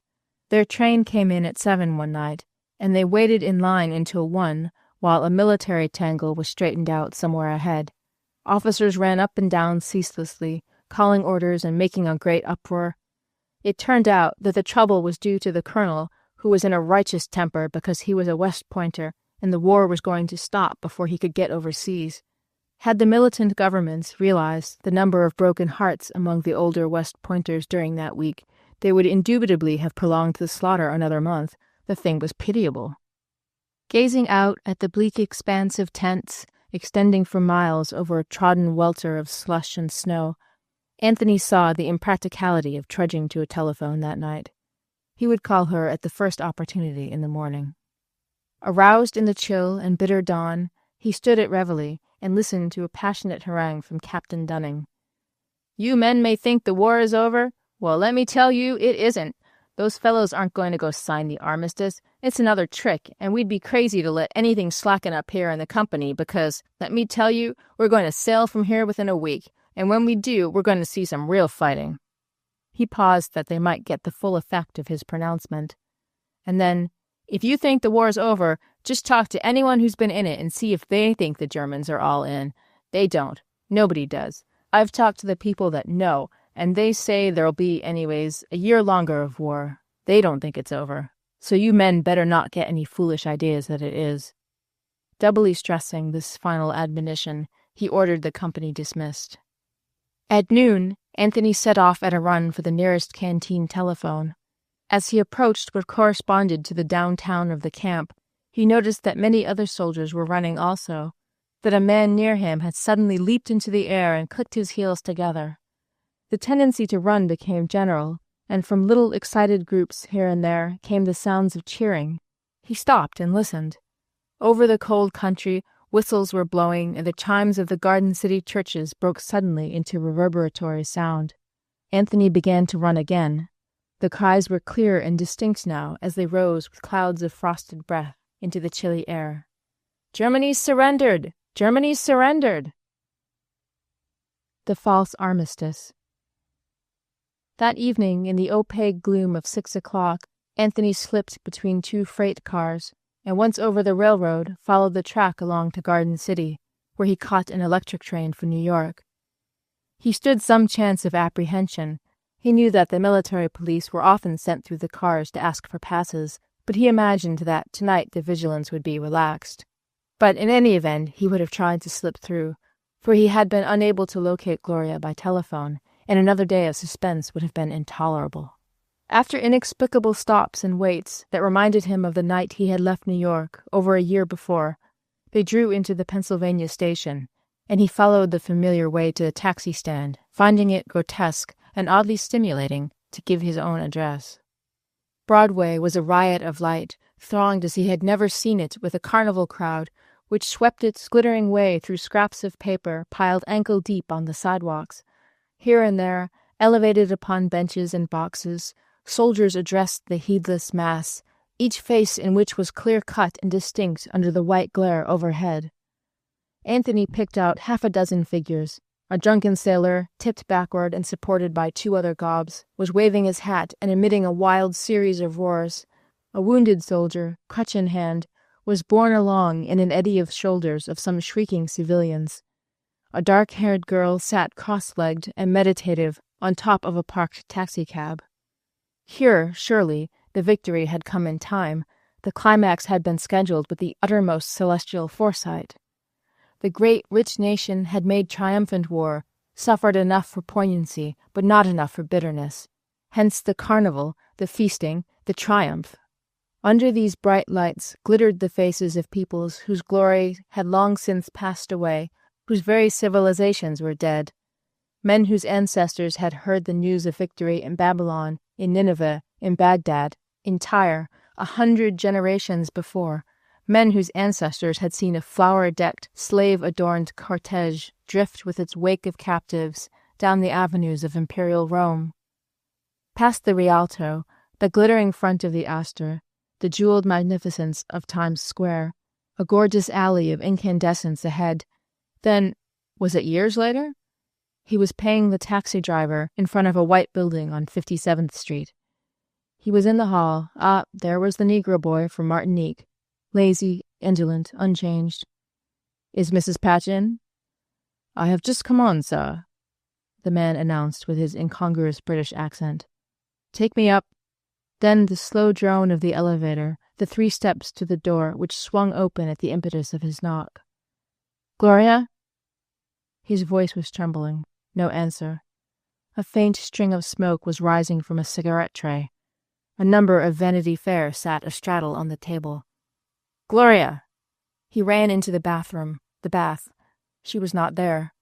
A negligee of robin's egg blue laid out upon the bed, diffused a faint perfume, elusive and familiar. On a chair were a pair of stockings and a street dress. An open powder box yawned upon the bureau. She must have just gone out. The telephone rang abruptly, and he started, answered it with all the sensations of an impostor. "Hello, is Mrs. Patch there?" "No, I'm looking for her myself. Who is this?" "This is Mr. Crawford." "This is Mr. Patch speaking. I've just arrived unexpectedly, and I don't know where to find her." "Oh."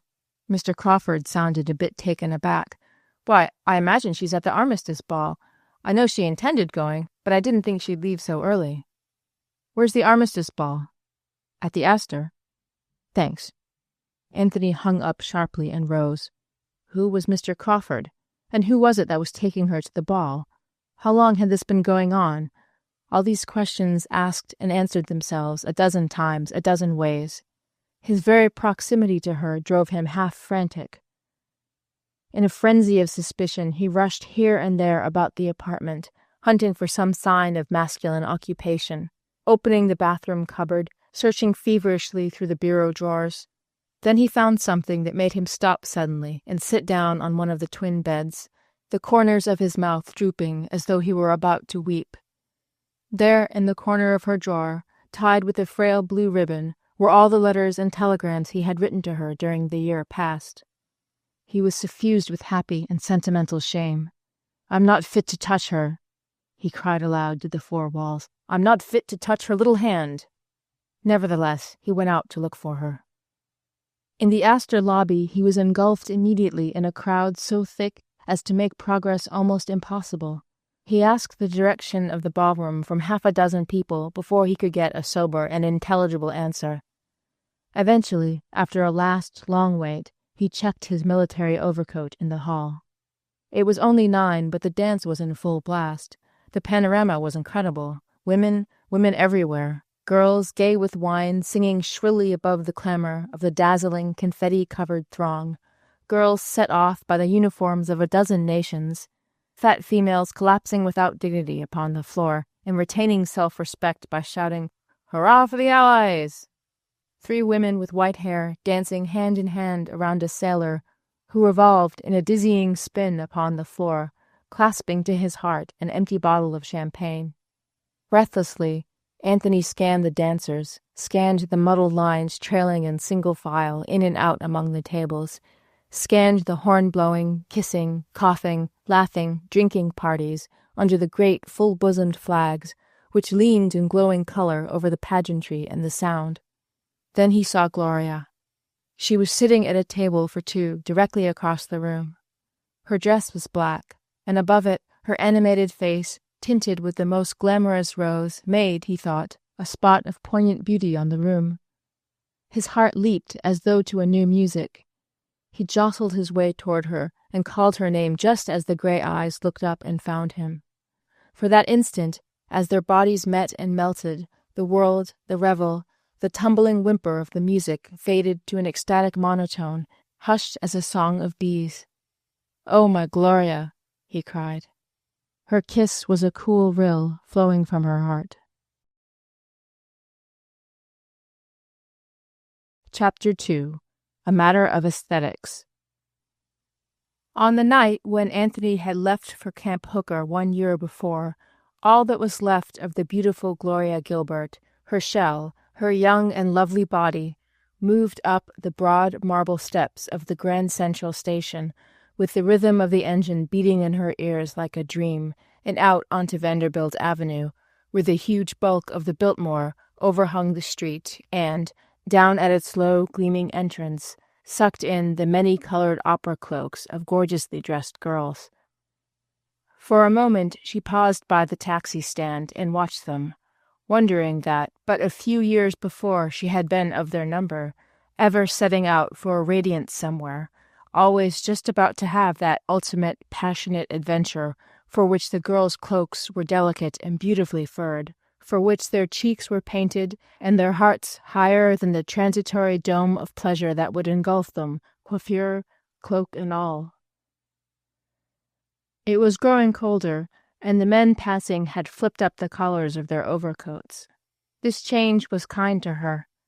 It would have been kinder still had everything changed, weather, streets, and people, and had she been whisked away to wake in some high, fresh-scented room, alone, and statesque within and without, as in her virginal and colorful past. Inside the taxicab she wept impotent tears. That she had not been happy with Anthony for over a year mattered little. Recently his presence had been no more than what it would awaken her of that memorable June. The Anthony of late, irritable, weak, and poor, could do no less than make her irritable in turn, and bored with everything except the fact that, in a highly imaginative and eloquent youth, they had come together in an ecstatic revel of emotion. Because of this mutually vivid memory, she would have done more for Anthony than for any other human. So when she got into the taxicab she wept passionately, and wanted to call his name aloud. Miserable, lonesome as a forgotten child, she sat in the quiet apartment and wrote him a letter full of confused sentiment. I can almost look down the tracks and see you going, but without you, dearest, dearest, I can't see or hear or feel or think. Being apart, whatever has happened or will happen to us, is like begging for mercy from a storm, Anthony. It's like growing old. I want to kiss you so, in the back of your neck where your old black hair starts. Because I love you, and whatever we do or say to each other, or have done, or have said, you've got to feel how much I do, how inanimate I am when you're gone. I can't even hate the damnable presence of people, those people in the station who haven't any right to live. I can't resent them even though they're dirtying up our world, because I'm engrossed in wanting you so. If you hated me, if you were covered with sores like a leper, if you ran away with another woman or starved me or beat me, how absurd this sounds, I'd still want you. I'd still love you. I know, my darling. It's late. I have all the windows open, and the air outside is just as soft as spring, yet somehow much more young and frail than spring. Why do they make spring a young girl? Why does that illusion dance and yodel its way for 3 months through the world's preposterous barrenness? Spring is a lean old plough horse, with its ribs showing. It's a pile of refuse in a field, parched by the sun and rain to an ominous cleanliness. In a few hours you'll wake up, my darling, and you'll be miserable and disgusted with life. You'll be in Delaware or Carolina or somewhere, and so unimportant. I don't believe there's anyone alive who can contemplate themselves as an impermanent institution, as a luxury or an unnecessary evil. Very few of the people who accentuate the futility of life remark the futility of themselves. Perhaps they think that, in proclaiming the evil of living, they somehow salvage their own worth from the ruin. But they don't, even you and I. Still I can see you. There's blue haze about the trees where you'll be passing, too beautiful to be predominant. No, the fallow squares of earth will be most frequent. They'll be along, beside the track, like dirty coarse brown sheets drying in the sun, alive, mechanical, abominable. Nature, slovenly old hag, has been sleeping in them with every old farmer or Negro or immigrant who happened to covet her. So you see that now you've gone, I've written a letter all full of contempt and despair, and that just means that I love you, Anthony, with all there is to love in your Gloria. When she had addressed the letter, she went to her twin bed and lay down upon it, clasping Anthony's pillow in her arms, as though by sheer force of emotion she could metamorphose it into his warm and living body. 2 o'clock saw her dry-eyed, staring with steady, persistent grief into the darkness, remembering unmercifully, blaming herself for 100 fancied unkindnesses, making a likeness of Anthony akin to some martyred and transfigured Christ. For a time she thought of him as he, in his more sentimental moments, probably thought of himself.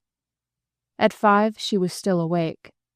A mysterious grinding noise that went on every morning across the areaway told her the hour. She heard an alarm clock ring and saw a light make a yellow square on an illusory blank wall opposite. With the half-formed resolution of following him south immediately, her sorrow grew remote and unreal, and moved off from her as the dark moved westward. She fell asleep. When she awoke, the sight of the empty bed beside her brought a renewal of misery, dispelled shortly, however, by the inevitable callousness of the bright morning. Though she was not conscious of it, there was relief in eating breakfast without Anthony's tired and worried face opposite her. Now that she was alone, she lost all desire to complain about the food.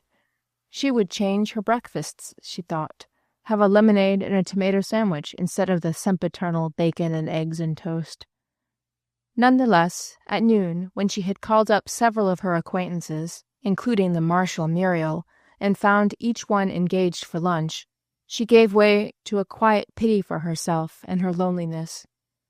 Curled on the bed, with pencil and paper, she wrote Anthony another letter. Late in the afternoon arrived a special delivery, mailed from some small New Jersey town, and the familiarity of the phrasing, the almost audible undertone of worry and discontent, were so familiar that they comforted her. Who knew? Perhaps army discipline would harden Anthony and accustom him to the idea of work. She had immutable faith that the war would be over before he was called upon to fight, and meanwhile the suit would be won, and they could begin again, this time on a different basis. The first thing different would be that she would have a child. It was unbearable that she should be so utterly alone. It was a week before she could stay in the apartment with the probability of remaining dry-eyed. There seemed little in the city that was amusing. Muriel had been shifted to a hospital in New Jersey, from which she took a metropolitan holiday only every other week, and with this defection, Gloria grew to realize how few were the friends she had made in all these years of New York. The men she knew were in the army. Men she knew? She had conceded vaguely to herself that all the men who had ever been in love with her were her friends. Each one of them had, at a certain considerable time, professed to value her favor above anything in life. But now, where were they? At least 2 were dead. Half a dozen or more were married. The rest scattered from France to the Philippines. She wondered whether any of them thought of her, and how often, and in what respect. Most of them must still picture the little girl of 17 or so, the adolescent siren of 9 years before. The girls, too, were gone far afield. She had never been popular in school. She had been too beautiful, too lazy, not sufficiently conscious of being a farm-over girl and a future wife and mother, in perpetual capital letters. And girls who had never been kissed hinted, with shocked expressions on their plain but not particularly wholesome faces, that Gloria had. Then these girls had gone east or west or south, married, and become people, prophesying, if they prophesied about Gloria, that she would come to a bad end, not knowing that no endings were bad, and that they, like her, were by no means the mistresses of their destinies. Gloria told over to herself the people who had visited them in the gray house at Marietta. It had seemed at the time that they were always having company. She had indulged in an unspoken conviction that each guest was ever afterwards slightly indebted to her. They owed her a sort of moral $10 apiece, and, should she ever be in need, she might, so to speak, borrow from them this visionary currency. But they were gone, scattered like chaff, mysteriously and subtly vanished in essence or in fact. By Christmas, Gloria's conviction that she should join Anthony had returned, no longer as a sudden emotion but as a recurrent need. She decided to write to him word of her coming, but postponed the announcement upon the advice of Mr. Haight, who expected almost weekly that the case was coming up for trial. One day, early in January, as she was walking on Fifth Avenue, bright now with uniforms, and hung with the flags of the virtuous nations, she met Rachel Barnes, whom she had not seen for nearly a year.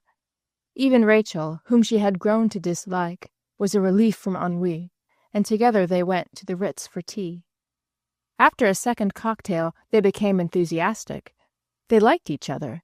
They talked about their husbands, Rachel, in that tone of public vainglory with private reservations in which wives are wont to speak. Rodman's abroad in the quartermaster corps. He's a captain. He was bound he would go, and he didn't think he could get into anything else. Anthony's in the infantry. The words in their relation to the cocktail gave Gloria a sort of glow. With each sip, she approached a warm and comforting patriotism. "By the way," said Rachel, half an hour later, as they were leaving, "can't you come up to dinner tomorrow night? I'm having 2 awfully sweet officers who are just going overseas. I think we ought to do all we can to make it attractive for them." Gloria accepted gladly. She took down the address, recognizing by its number a fashionable apartment building on Park Avenue. "It's been awfully good to have seen you, Rachel." "It's been wonderful. I've wanted to." With these 3 sentences, a certain night in Marietta 2 summers before, when Anthony and Rachel had been unnecessarily attentive to each other, was forgiven. Gloria forgave Rachel, Rachel forgave Gloria. Also, it was forgiven that Rachel had been witness to the greatest disaster in the lives of Mr. and Mrs. Anthony Patch. Compromising with events, time moves along. The wiles of Captain Collins. The 2 officers were captains of the popular craft, machine gunnery. At dinner, they referred to themselves with conscious boredom as members of the Suicide Club. In those days, every recondite branch of the service referred to itself as the Suicide Club. One of the captains, Rachel's captain, Gloria observed, was a tall, horsey man of 30, with a pleasant mustache and ugly teeth. The other, Captain Collins, was chubby, pink-faced, and inclined to laugh with abandon every time he caught Gloria's eye. He took an immediate fancy to her, and throughout dinner showered her with inane compliments. With her second glass of champagne, Gloria decided that, for the first time in months, she was thoroughly enjoying herself. After dinner, it was suggested that they all go somewhere and dance. The 2 officers supplied themselves with bottles of liquor from Rachel's sideboard. A law forbade service to the military, and so equipped, they went through innumerable foxtrots in several glittering caravanseries along Broadway, faithfully alternating partners, while Gloria became more and more uproarious and more amusing to the pink-faced captain, who seldom bothered to remove his genial smile at all. At 11 o'clock, to her great surprise, she was in the minority for staying out. The others wanted to return to Rachel's apartment, to get some more liquor, they said. Gloria argued persistently that Captain Collins's flask was half full. She had just seen it. Then, catching Rachel's eye, she received an unmistakable wink. She deduced, confusedly, that her hostess wanted to get rid of the officers, and assented to being bundled into a taxicab outside. Captain Wolfe sat on the left with Rachel on his knees. Captain Collins sat in the middle, and as he settled himself, he slipped his arm about Gloria's shoulders. It rested there lifelessly for a moment, and then tightened like a vise. He leaned over her. "You're awfully pretty," he whispered. "Thank you kindly, sir." She was neither pleased nor annoyed. Before Anthony came, so many arms had done likewise that it had become little more than a gesture, sentimental but without significance. Up in Rachel's long front room, a low fire and 2 lamps shaded with orange silk gave all the light, so that the corners were full of deep and somnolent shadows. The hostess, moving about in a dark-figured gown of loose chiffon, seemed to accentuate the already sensuous atmosphere. For a while they were all 4 together, tasting the sandwiches that waited on the tea-table. Then Gloria found herself alone with Captain Collins on the fireside lounge. Rachel and Captain Wolfe had withdrawn to the other side of the room, where they were conversing in subdued voices. "I wish you weren't married," said Collins, his face a ludicrous travesty of "in all seriousness." "Why?" She held out her glass to be filled with a highball. "Don't drink any more," he urged her, frowning. "Why not?" "You'd be nicer if you didn't." Gloria caught suddenly the intended suggestion of the remark, the atmosphere he was attempting to create. She wanted to laugh, yet she realized that there was nothing to laugh at. She had been enjoying the evening, and she had no desire to go home. At the same time, it hurt her pride to be flirted with on just that level. "Pour me another drink," she insisted. "Please." "Oh, don't be ridiculous," she cried in exasperation. "Very well." He yielded with ill grace. Then his arm was about her again, and again she made no protest. But when his pink cheek came close, she leaned away. "You're awfully sweet," he said with an aimless air. She began to sing softly, wishing now that he would take down his arm. Suddenly her eye fell on an intimate scene across the room. Rachel and Captain Wolfe were engrossed in a long kiss. Gloria shivered slightly, she knew not why. Pink Face approached again. "You shouldn't look at them," he whispered. Almost immediately his other arm was around her. His breath was on her cheek. Again absurdity triumphed over disgust, and her laugh was a weapon that needed no edge of words. "Oh, I thought you were a sport," he was saying. "What's a sport?" "Why, a person that likes to enjoy life." "Is kissing you generally considered a joyful affair?" They were interrupted as Rachel and Captain Wolfe appeared suddenly before them. "It's late, Gloria," said Rachel. She was flushed and her hair was disheveled. "You'd better stay here all night." For an instant Gloria thought the officers were being dismissed. Then she understood, and, understanding, got to her feet as casually as she was able. Uncomprehendingly, Rachel continued, "You can have the room just off this one. I can lend you everything you need." Collins's eyes implored her like a dog's. Captain Wolfe's arm had settled familiarly around Rachel's waist. They were waiting. But the lure of promiscuity, colorful, various, labyrinthine, and ever a little odorous and stale, had no call or promise for Gloria. Had she so desired, she would have remained without hesitation, without regret. As it was, she could face coolly the 6 hostile and offended eyes that followed her out into the hall with forced politeness and hollow words. "He wasn't even sport enough to try to take me home," she thought in the taxi, and then with a quick surge of resentment, how utterly common. Gallantry. In February she had an experience of quite a different sort.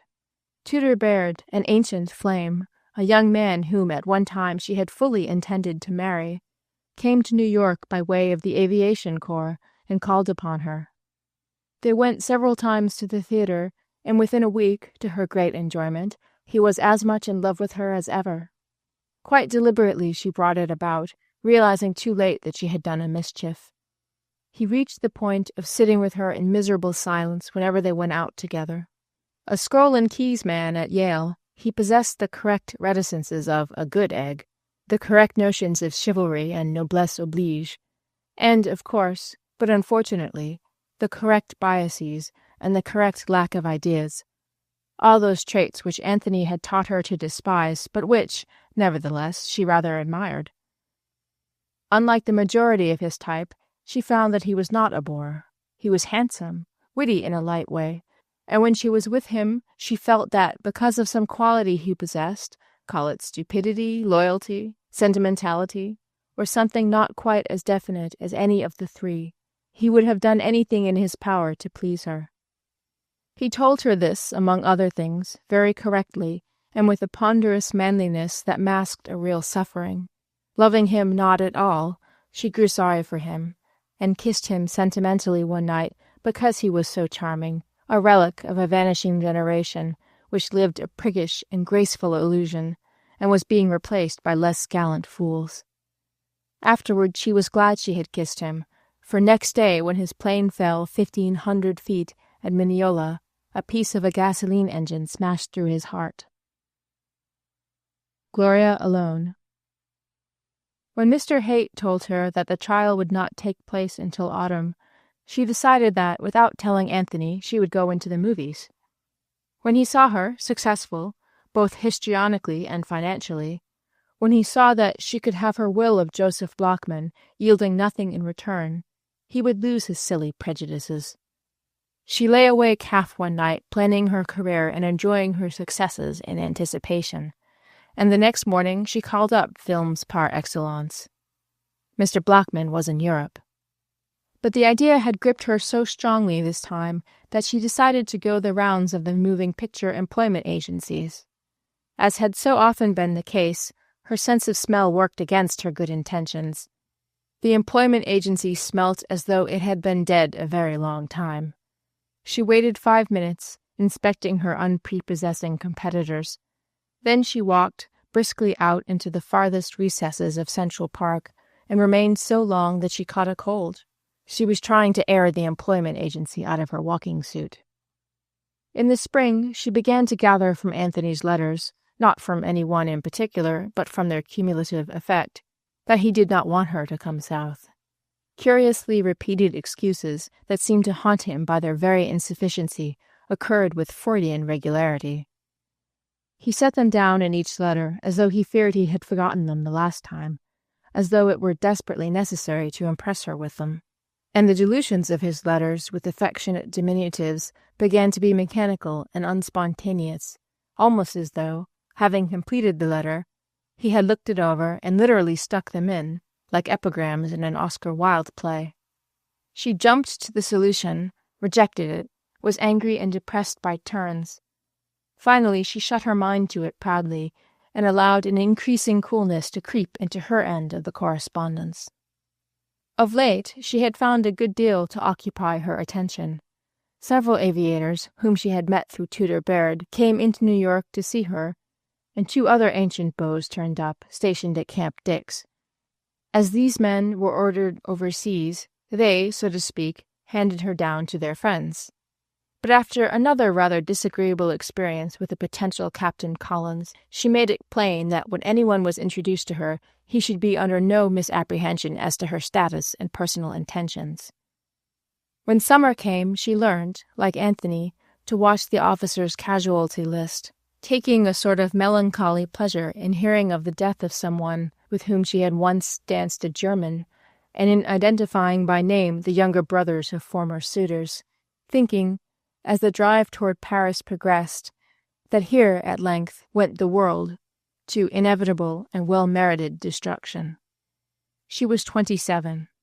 Her birthday fled by, scarcely noticed. Years before, it had frightened her when she became 20, to some extent when she reached 26. But now she looked in the glass with calm self-approval, seeing the British freshness of her complexion, and her figure boyish and slim as of old.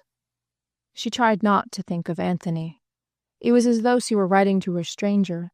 She told her friends that he had been made a corporal, and was annoyed when they were politely unimpressed. One night she wept because she was sorry for him. Had he been even slightly responsive, she would have gone to him without hesitation on the first train. Whatever he was doing, he needed to be taken care of spiritually, and she felt that now she would be able to do even that. Recently, without his continual drain on her moral strength, she found herself wonderfully revived.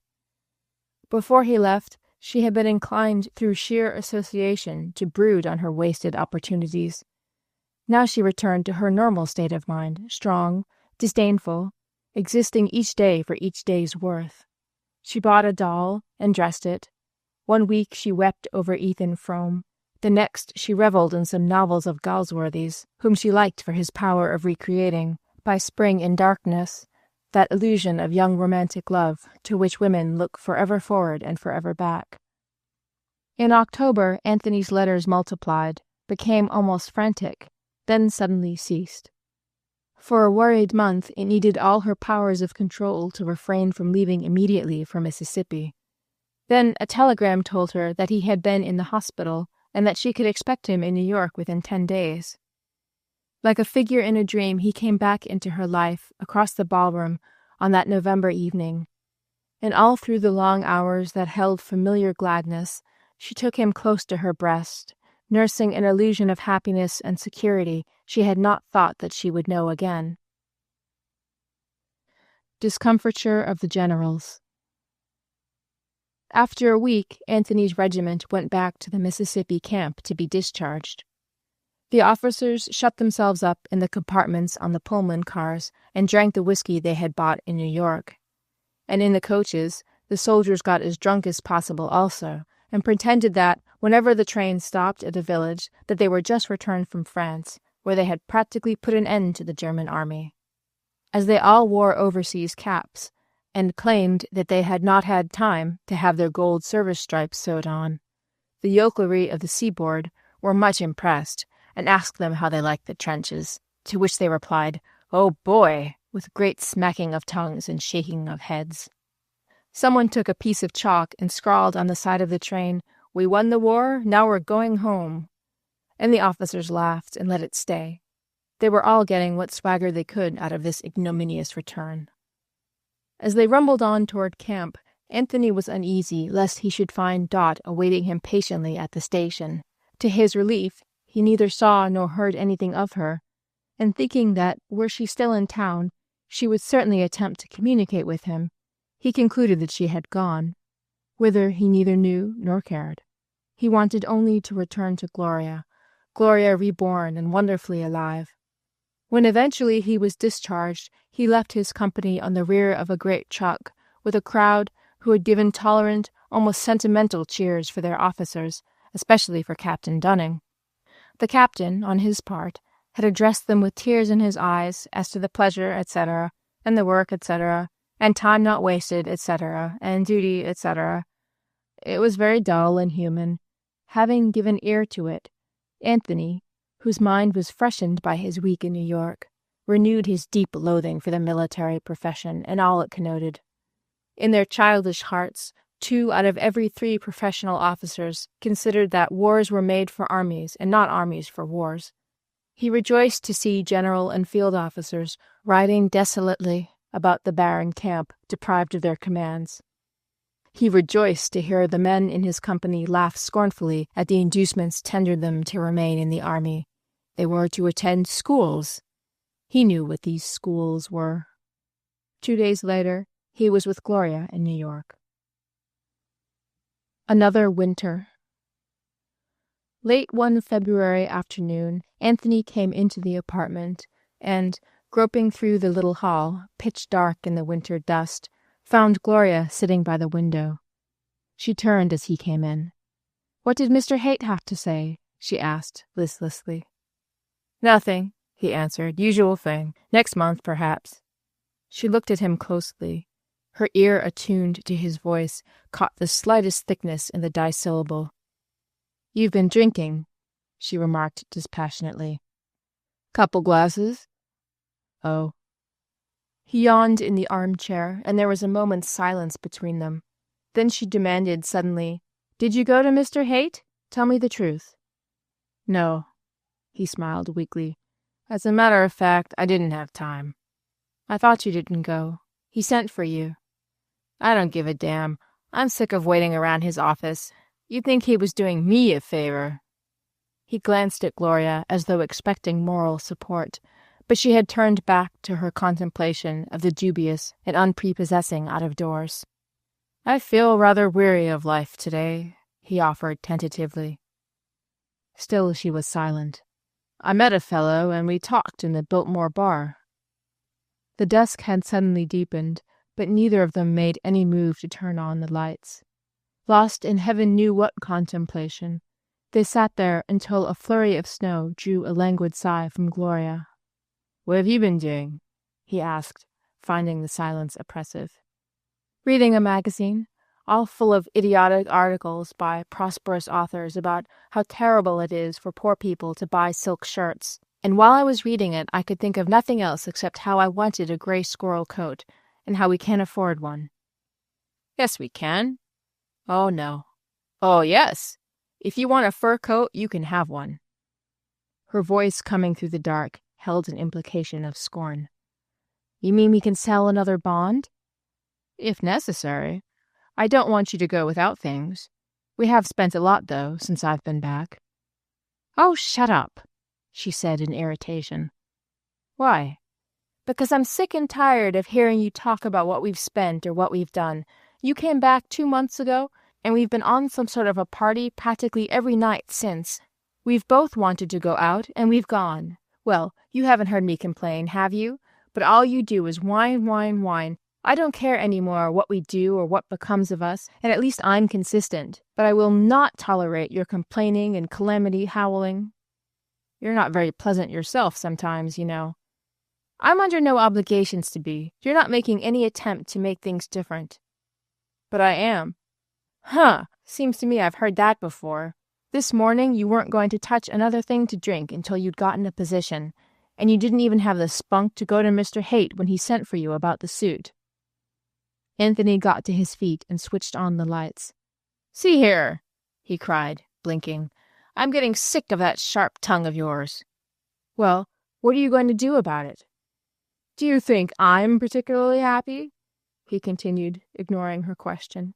"Do you think I don't know we're not living as we ought to?" In an instant, Gloria stood trembling beside him. "I won't stand it," she burst out. "I won't be lectured to. You and your suffering. You're just a pitiful weakling, and you always have been." They faced one another, idiotically, each of them unable to impress the other, each of them tremendously, achingly bored. Then she went into the bedroom and shut the door behind her. His return had brought into the foreground all their pre-bellum exasperations. Prices had risen alarmingly, and in perverse ratio their income had shrunk to a little over half its original size. There had been the large retainer's fee to Mr. Haight. There were stocks bought at 100, now down to 30 and 40, and other investments that were not paying at all. During the previous spring, Gloria had been given the alternative of leaving the apartment or signing a year's lease at $225 a month. She had signed it. Inevitably, as the necessity for economy had increased, they found themselves as a pair quite unable to save. The old policy of prevarication was resorted to.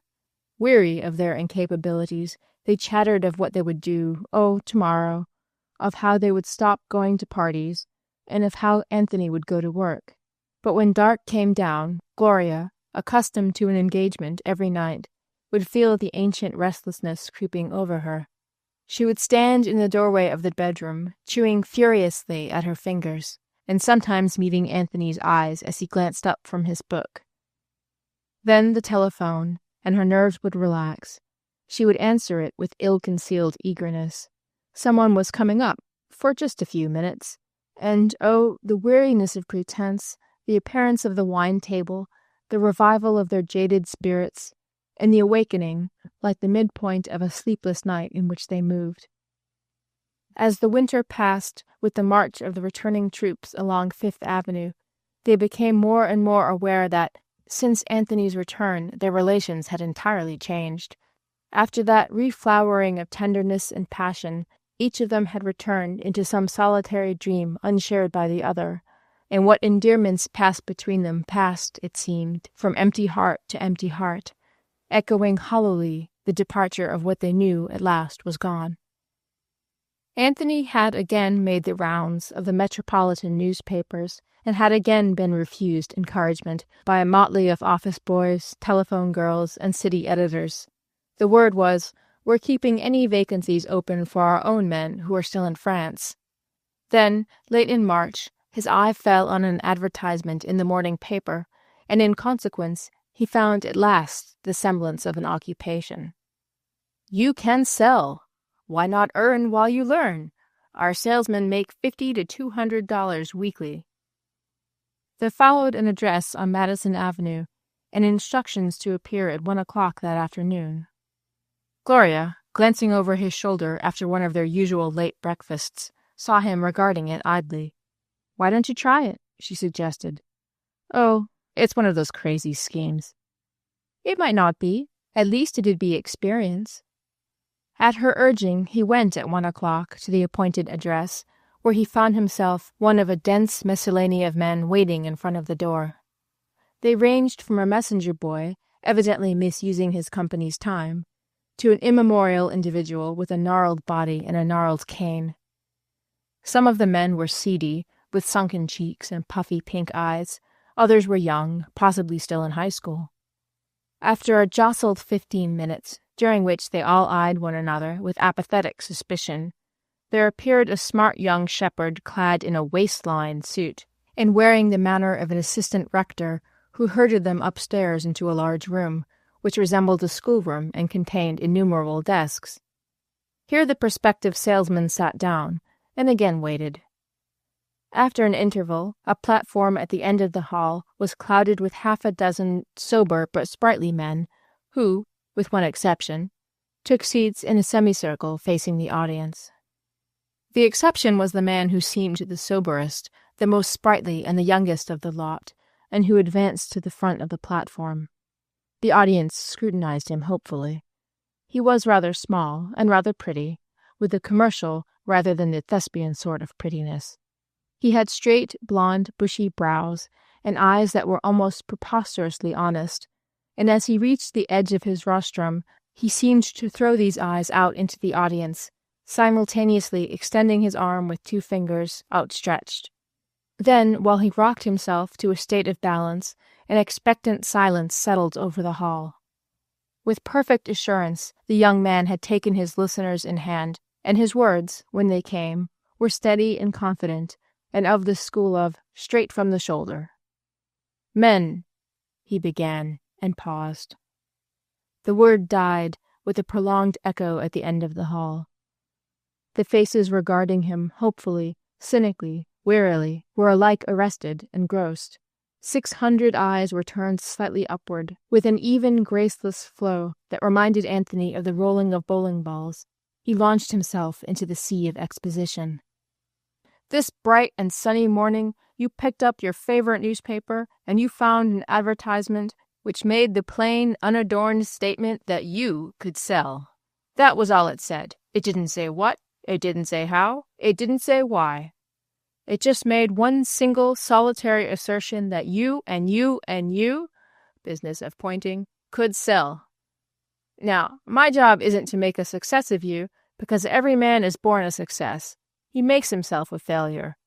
It's not to teach you how to talk, because each man is a natural orator and only makes himself a clam. My business is to tell you one thing in a way that will make you know it.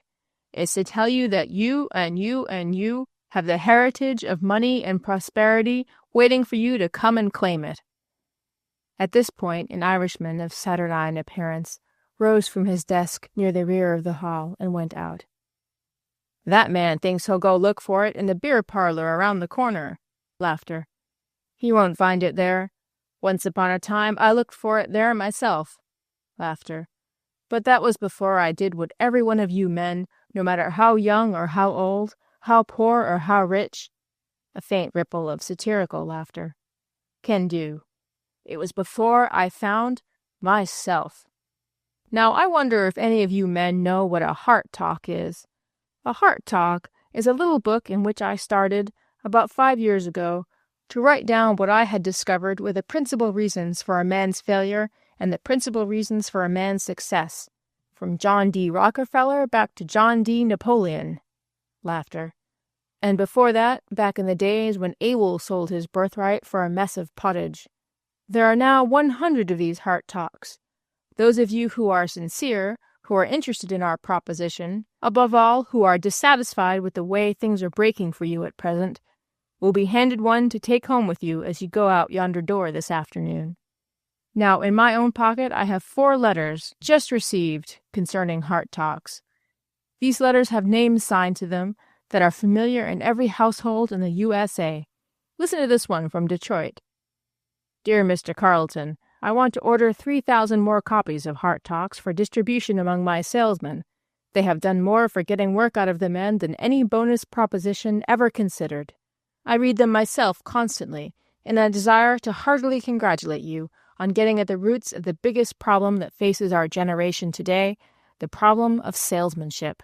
The rock bottom on which the country is founded is the problem of salesmanship. With many felicitations, I am, yours very cordially, Henry W. Terrell. He brought the name out in 3 long, booming triumphancies, pausing for it to produce its magical effect. Then he read 2 more letters, one from a manufacturer of vacuum cleaners, and one from the president of the Great Northern Doily Company. "And now," he continued, "I'm going to tell you in a few words what the proposition is that's going to make those of you who go into it in the right spirit. Simply put, it's this.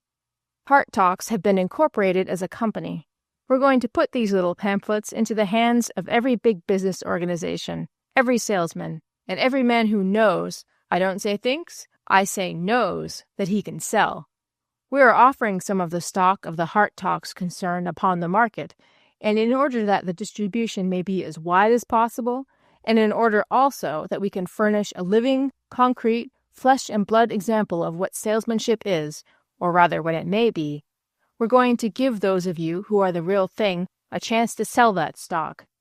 Now, I don't care what you've tried to sell before or how you've tried to sell it. It don't matter to me how old you are or how young you are. I only want to know two things. First, do you want success? And second, will you work for it? My name is Sammy Carlton. Not Mr. Carlton, but just plain Sammy. I'm a regular no-nonsense man with no fancy frills about me. I want you to call me Sammy.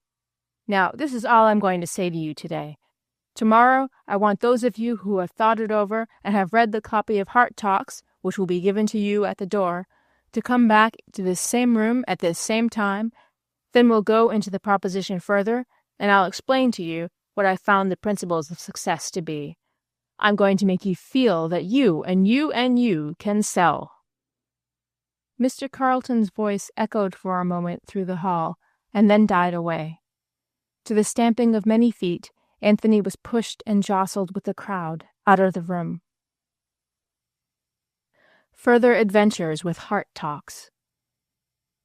With an accompaniment of ironic laughter, Anthony told Gloria the story of his commercial adventure, but she listened without amusement.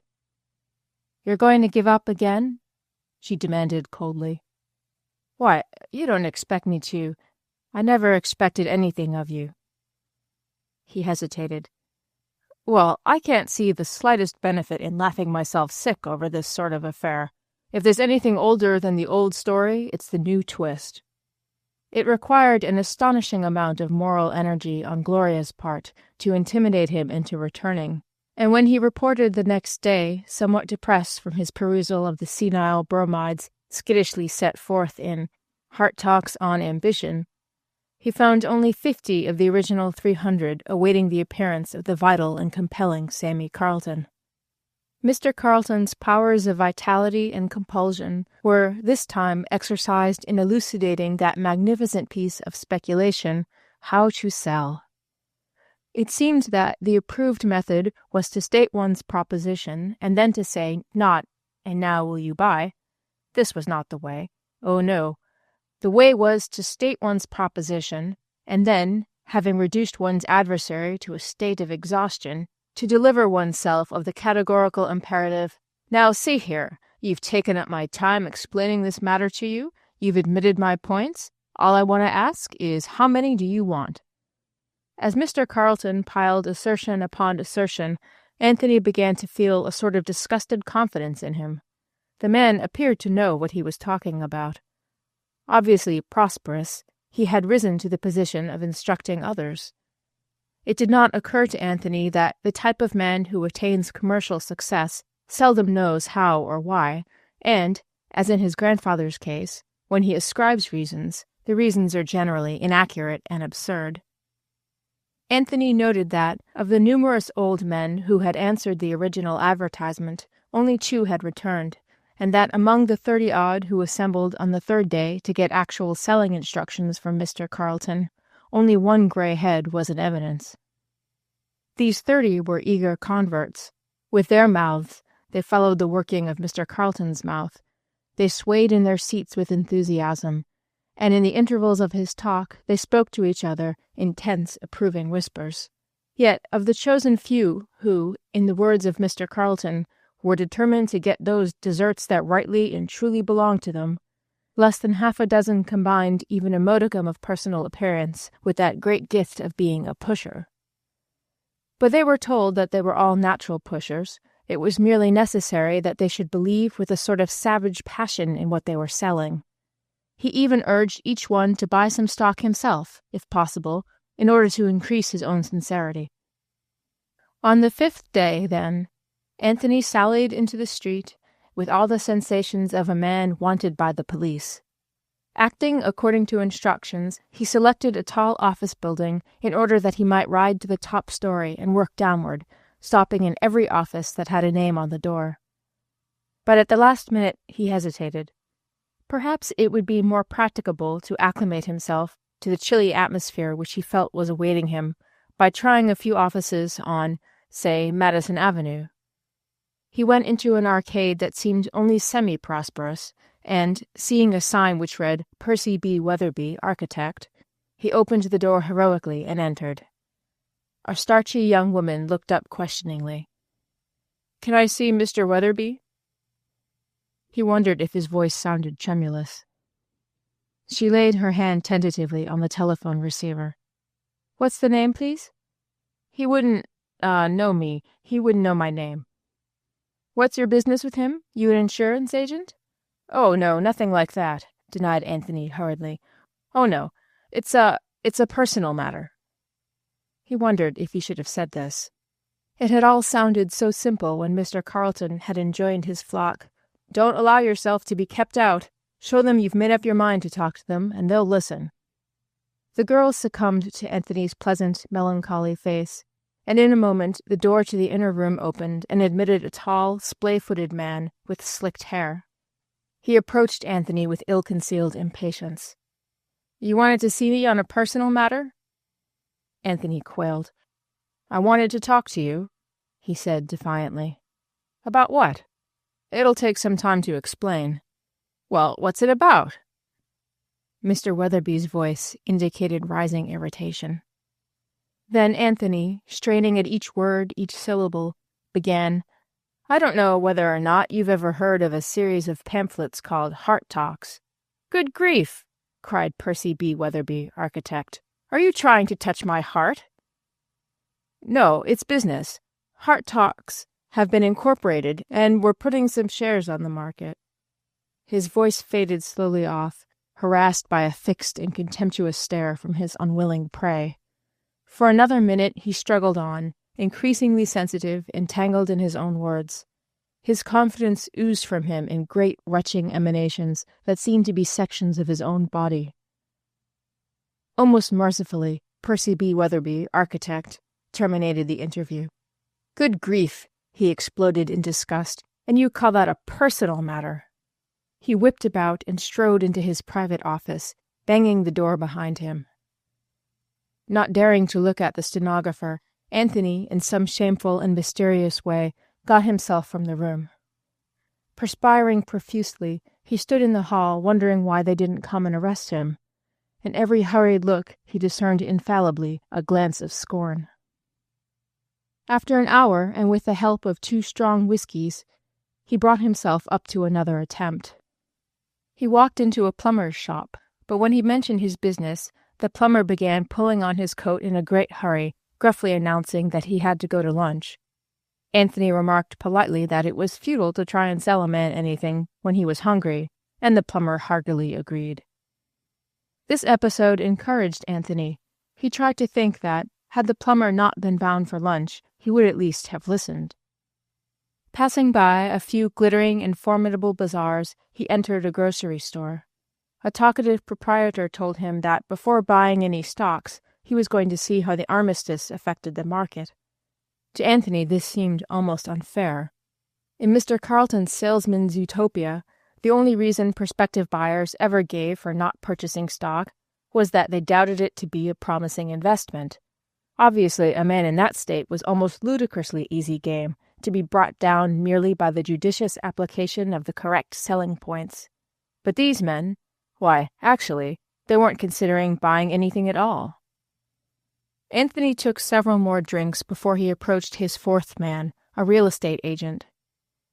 Nevertheless, he was floored with a coup as decisive as a syllogism. The real estate agent said that he had 3 brothers in the investment business. Viewing himself as a breaker-up of homes, Anthony apologized and went out. After another drink, he conceived the brilliant plan of selling the stock to the bartenders along Lexington Avenue.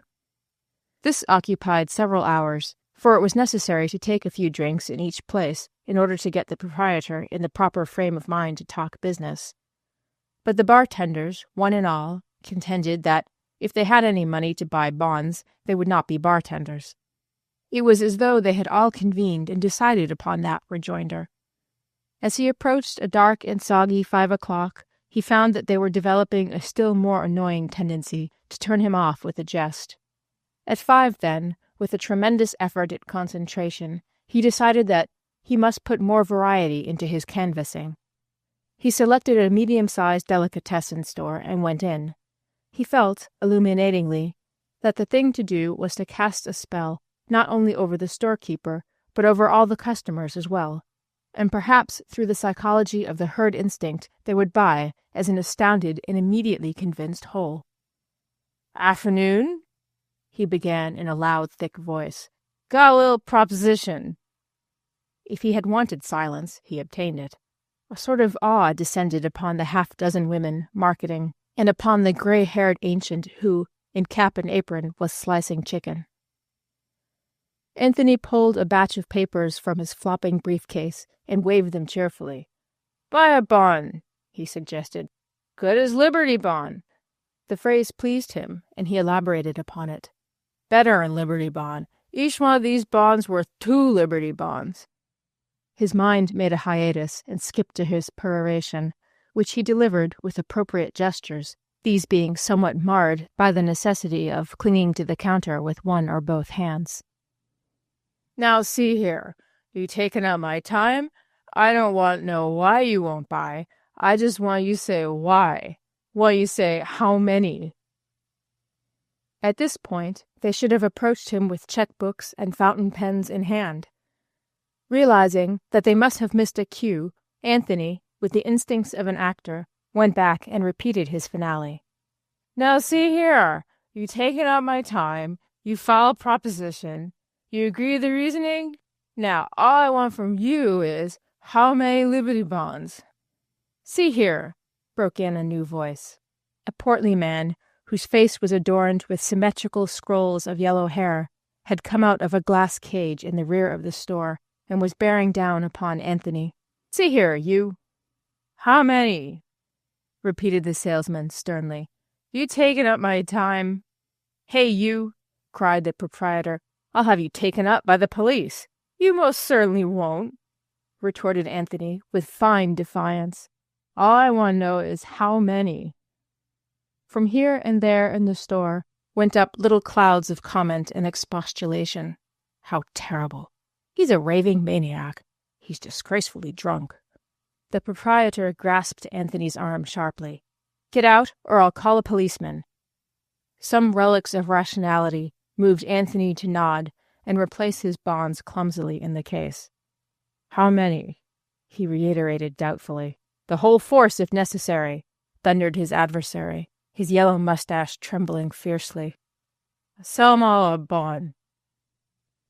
With this, Anthony turned, bowed gravely to his late auditors, and wobbled from the store. He found a taxicab at the corner and rode home to the apartment. There he fell sound asleep on the sofa, and so Gloria found him, his breath filling the air with an unpleasant pungency, his hand still clutching his open briefcase. Except when Anthony was drinking, his range of sensation had become less than that of a healthy old man, and when Prohibition came in July, he found that, among those who could afford it, there was more drinking than ever before. One's host now brought out a bottle upon the slightest pretext. The tendency to display liquor was a manifestation of the same instinct that led a man to deck his wife with jewels. To have liquor was a boast, almost a badge of respectability. In the mornings, Anthony awoke, tired, nervous, and worried.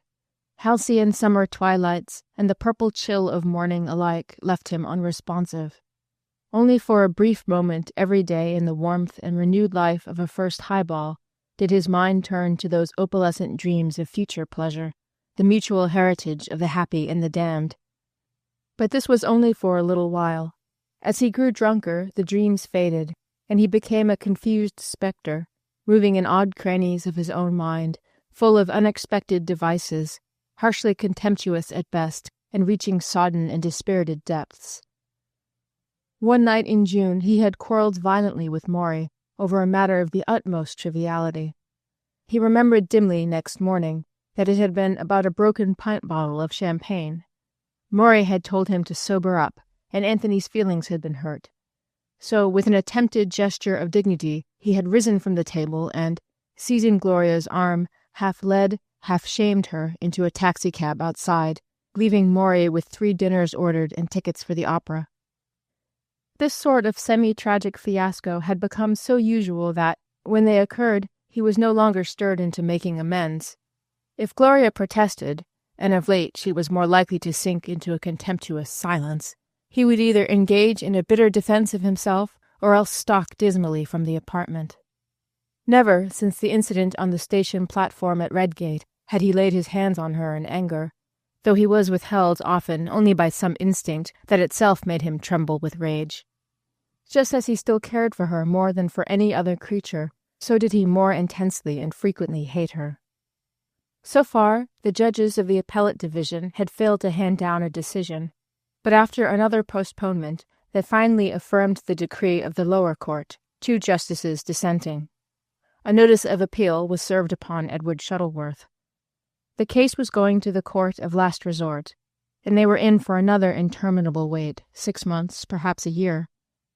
It had grown enormously unreal to them, remote and uncertain as heaven. Throughout the previous winter, one small matter had been a subtle and omnipresent irritant, the question of Gloria's gray fur coat. At that time, women enveloped in long squirrel wraps could be seen every few yards along Fifth Avenue. The women were converted to the shape of tops. They seemed porcine and obscene. They resembled kept women in the concealing richness, the feminine animality of the garment. Yet, Gloria wanted a gray squirrel coat. Discussing the matter, or rather arguing it, for even more than in the first year of their marriage did every discussion take the form of bitter debate, full of such phrases as, "Most certainly," "utterly outrageous," "It's so, nevertheless," and the ultra-emphatic, "regardless," they concluded that they could not afford it. And so gradually it began to stand as a symbol of their growing financial anxiety. To Gloria, the shrinkage of their income was a remarkable phenomenon, without explanation or precedent. That it could happen at all within the space of 5 years seemed almost an intended cruelty, conceived and executed by a sardonic God. When they were married, $7,500 a year had seemed ample for a young couple, especially when augmented by the expectation of many millions. Gloria had failed to realize that it was decreasing not only in amount, but in purchasing power, until the payment of Mr. Haight's retaining fee of $15,000 made the fact suddenly and startlingly obvious. When Anthony was drafted, they had calculated their income at over $400 a month, with the dollar even then decreasing in value. But on his return to New York, they discovered an even more alarming condition of affairs. They were receiving only $4,500 a year from their investments, and though the suit over the will moved ahead of them like a persistent mirage, and the financial danger mark loomed up in the near distance, they found, nevertheless, that living within their income was impossible. So Gloria went without the squirrel coat, and every day upon Fifth Avenue she was a little conscious of her well-worn, half-length leopard skin, now hopelessly old-fashioned. Every other month they sold a bond, yet when the bills were paid it left only enough to be gulped down hungrily by their current expenses. Anthony's calculations showed that their capital would last about 7 years longer. So Gloria's heart was very bitter, for in 1 week, on a prolonged hysterical party, during which Anthony whimsically divested himself of coat, vest, and shirt in a theater, and was assisted out by a posse of ushers, they spent twice what the gray squirrel coat would have cost. It was November, Indian summer rather, and a warm, warm night, which was unnecessary, for the work of the summer was done. Babe Ruth had smashed the home run record for the first time, and Jack Dempsey had broken Jess Willard's cheekbone out in Ohio. Over in Europe, the usual number of children had swollen stomachs from starvation, and the diplomats were at their customary business of making the world safe for new wars. In New York City, the proletariat were being disciplined, and the odds on Harvard were generally quoted at 5-3. Peace had come down in earnest, the beginning of new days. Up in the bedroom of the apartment on 57th Street, Gloria lay upon her bed and tossed from side to side, sitting up at intervals to throw off a superfluous cover, and once asking Anthony, who was lying awake beside her, to bring her a glass of ice water. "Be sure and put ice in it," she said with insistence. "It isn't cold enough the way it comes from the faucet." Looking through the frail curtains, she could see the rounded moon over the roofs, and beyond it, on the sky, the yellow glow from Times Square. And watching the two incongruous lights, her mind worked over an emotion, or rather, an interwoven complex of emotions that had occupied it through the day and the day before that, and back to the last time when she could remember having thought clearly and consecutively about anything, which must have been while Anthony was in the army. She would be 29 in February. The month assumed an ominous and inescapable significance, making her wonder, through these nebulous, half-fevered hours, whether after all she had not wasted her faintly tired beauty, whether there was such a thing as use for any quality bounded by a harsh and inevitable mortality. Years before, when she was 21, she had written in her diary, "Beauty is only to be admired, only to be loved, to be harvested carefully, and then flung at a chosen lover like a gift of roses. It seems to me, so far as I can judge clearly at all, that my beauty should be used like that." And now, all this November day, all this desolate day, under a sky dirty and white, Gloria had been thinking that perhaps she had been wrong. To preserve the integrity of her first gift, she had looked no more for love. When the first flame and ecstasy had grown dim, sunk down, departed, she had begun preserving what? It puzzled her that she no longer knew just what she was preserving, a sentimental memory or some profound and fundamental concept of honor. She was doubting now whether there had been any moral issue involved in her way of life, to walk unworried and unregretful along the gayest of all possible lanes, and to keep her pride by being always herself and doing what it seemed beautiful that she should do. From the first little boy in an Eton collar whose girl she had been, down to the latest casual man whose eyes had grown alert and appreciative as they rested upon her, there was needed only that matchless candor she could throw into a look or clothe, with an inconsequent clause, for she had always talked in broken clauses, to weave about her immeasurable illusions, immeasurable distances, immeasurable light. To create souls in men, to create fine happiness and fine despair, she must remain deeply proud, proud to be inviolate, proud also to be melting, to be passionate and possessed. She knew that in her breast she had never wanted children. The reality, the earthiness, the intolerable sentiment of childbearing, the menace to her beauty, had appalled her. She wanted to exist only as a conscious flower, prolonging and preserving itself. Her sentimentality could cling fiercely to her own illusions, but her ironic soul whispered that motherhood was also the privilege of the female baboon. So her dreams were of ghostly children only, the early, the perfect symbols of her early and perfect love for Anthony. In the end, then, her beauty was all that had never failed her. She had never seen beauty like her own. What it meant ethically or aesthetically faded before the gorgeous concreteness of her pink and white feet, the clean perfectness of her body, and the baby mouth that was like the material symbol of a kiss. She would be 29 in February. As the long night waned, she grew supremely conscious that she and beauty were going to make use of these next 3 months.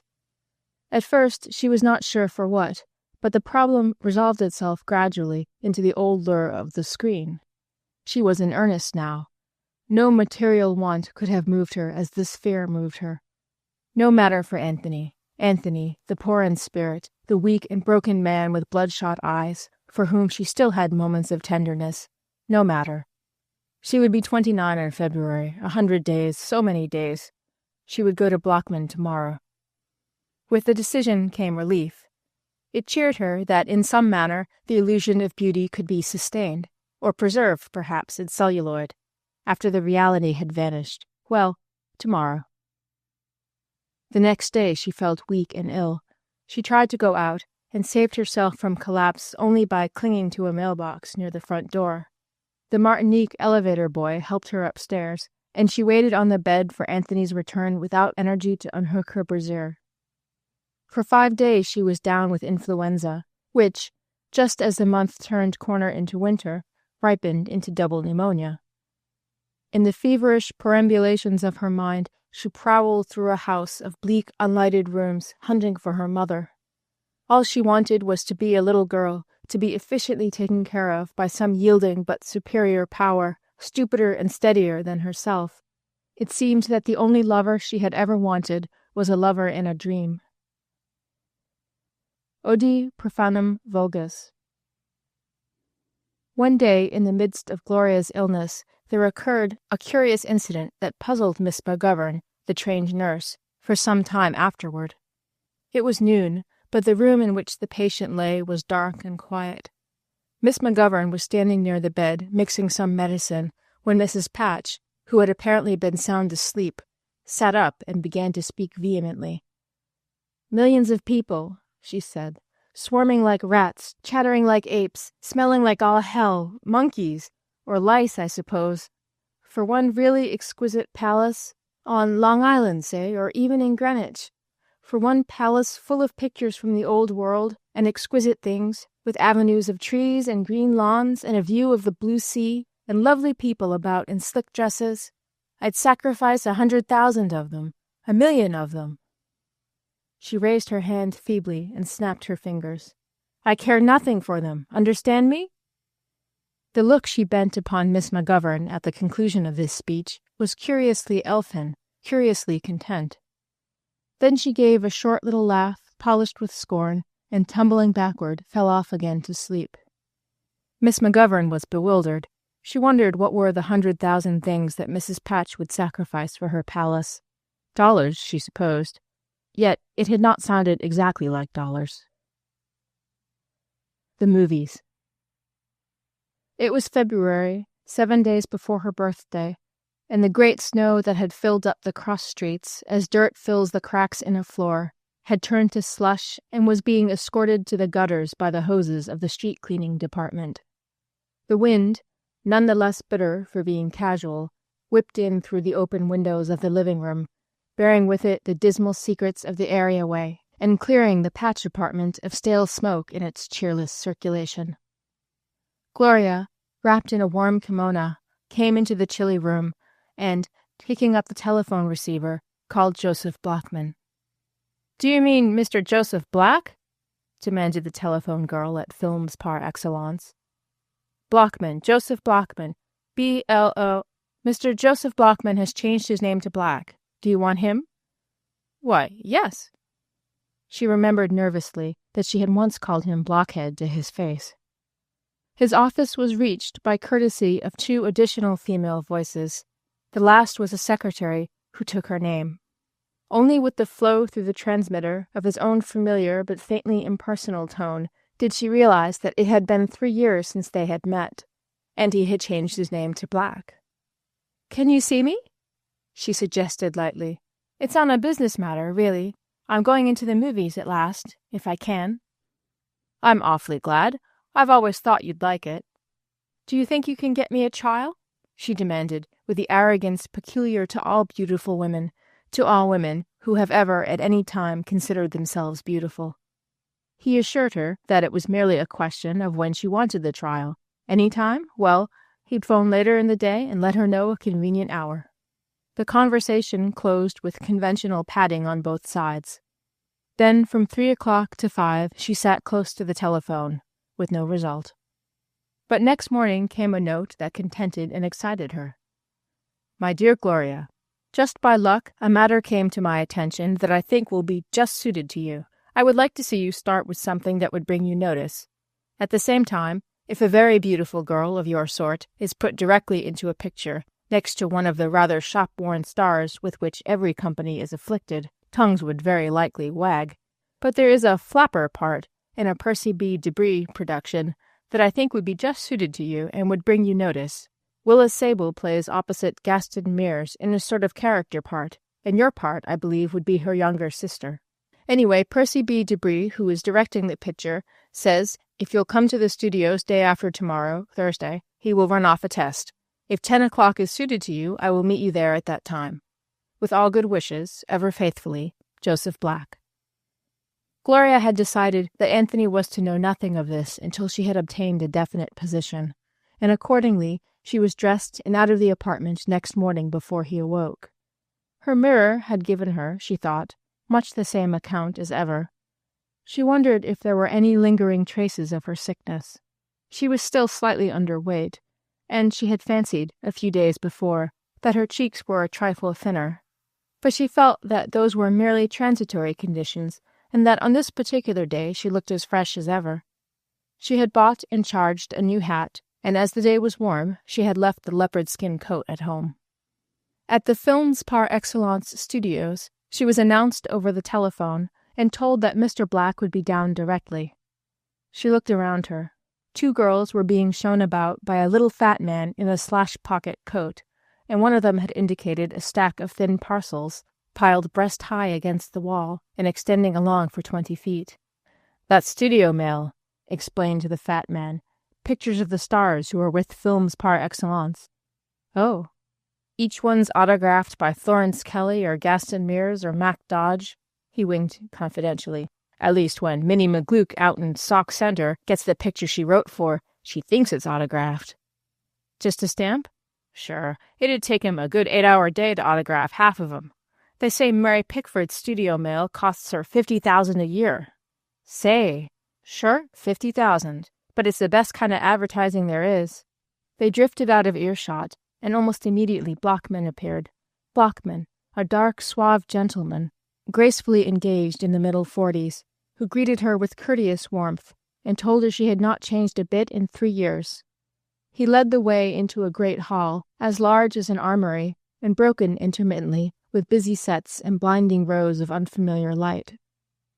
Each piece of scenery was marked in large white letters, Gaston Mears Company, Mac Dodge Company, or simply Films Par Excellence. "Ever been in a studio before?" "Never have." She liked it.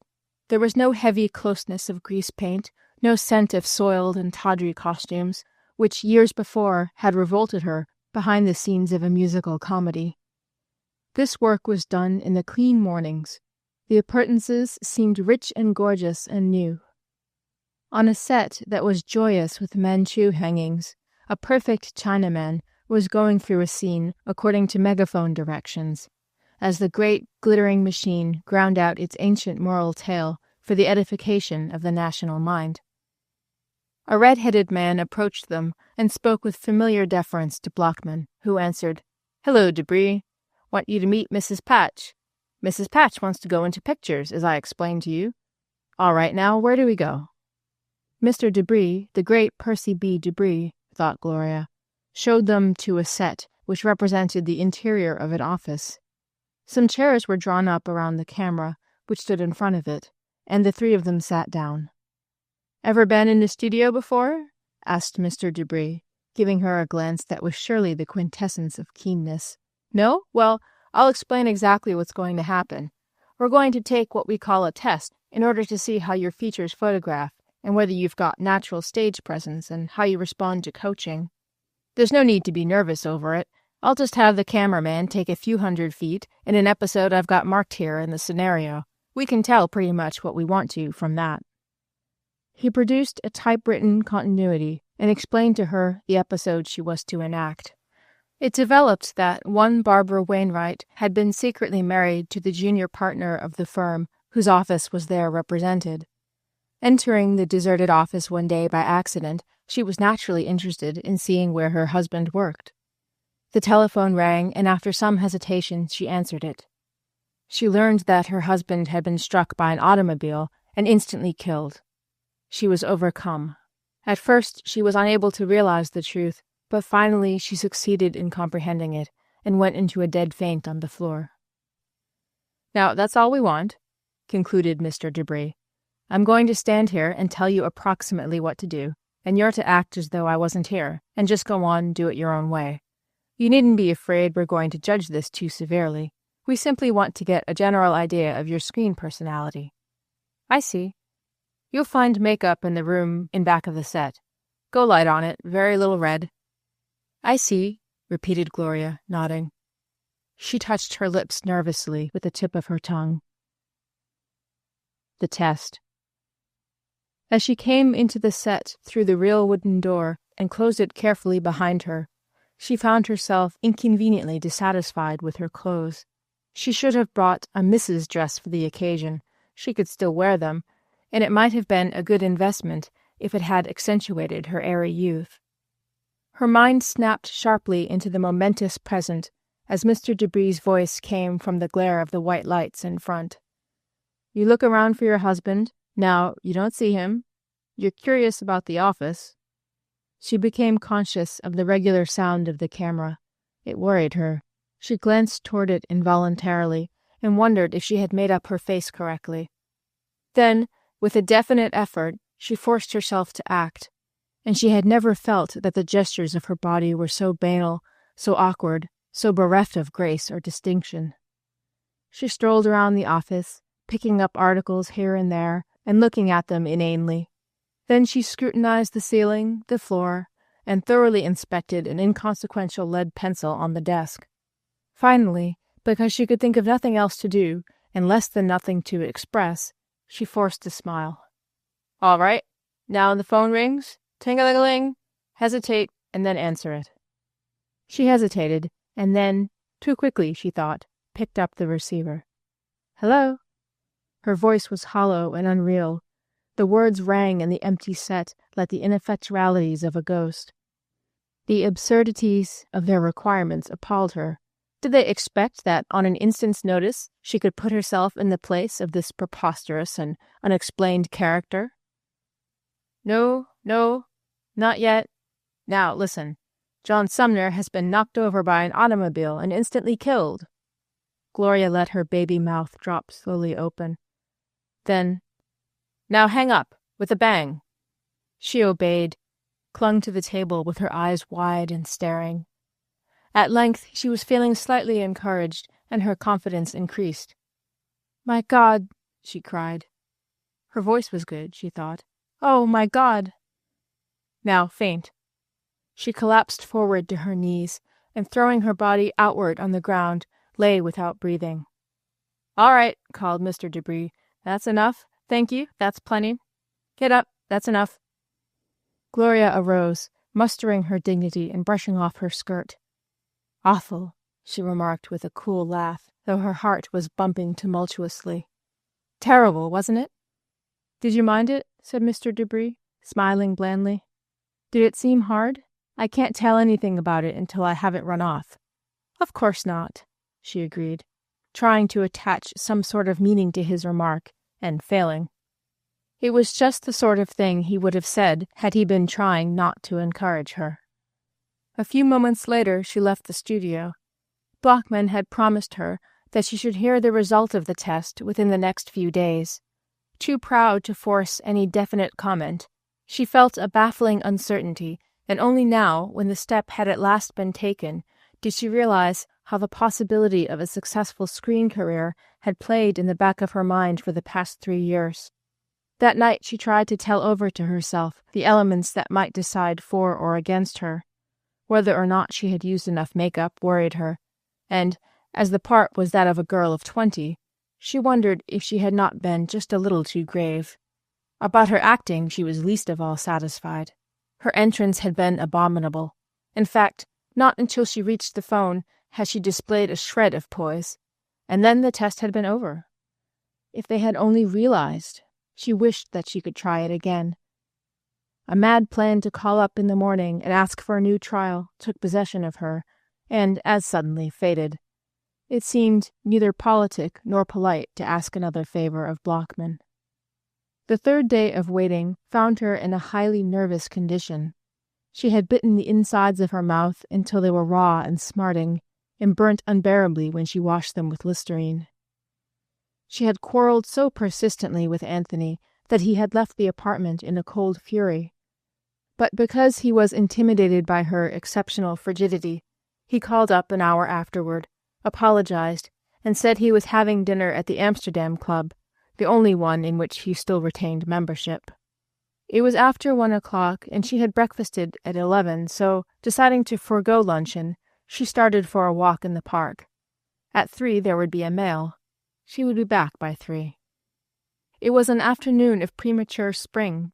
Water was drying on the walks, and in the park little girls were gravely wheeling white doll buggies up and down under the thin trees, while behind them followed bored nursery maids in twos, discussing with each other those tremendous secrets that are peculiar to nursery maids. 2 o'clock by her little gold watch.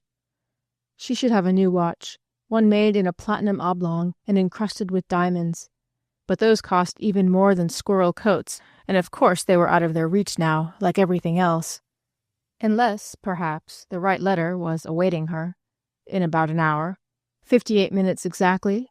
10 to get there, left 48. 47 now. Little girls soberly wheeling their buggies along the damp, sunny walks. The nursery maids chattering in pairs about their inscrutable secrets.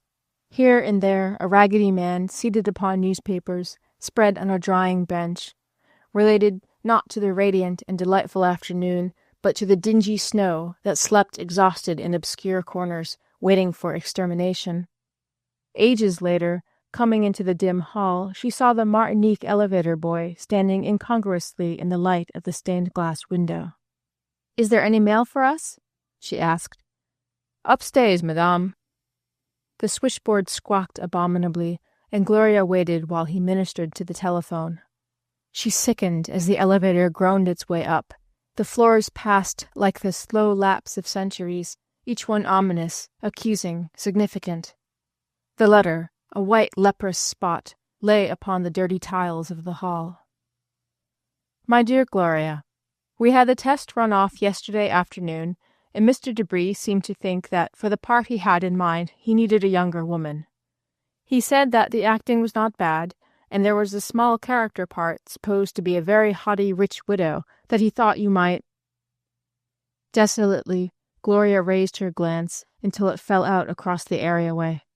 But she found she could not see the opposite wall, for her gray eyes were full of tears. She walked into the bedroom, the letter crinkled tightly in her hand, and sank down upon her knees before the long mirror on the wardrobe floor. This was her 29th birthday, and the world was melting away before her eyes. She tried to think that it had been the makeup, but her emotions were too profound, too overwhelming, for any consolation that the thought conveyed. She strained to see until she could feel the flesh on her temples pull forward. Yes, the cheeks were ever so faintly thin. The corners of the eyes were lined with tiny wrinkles. The eyes were different.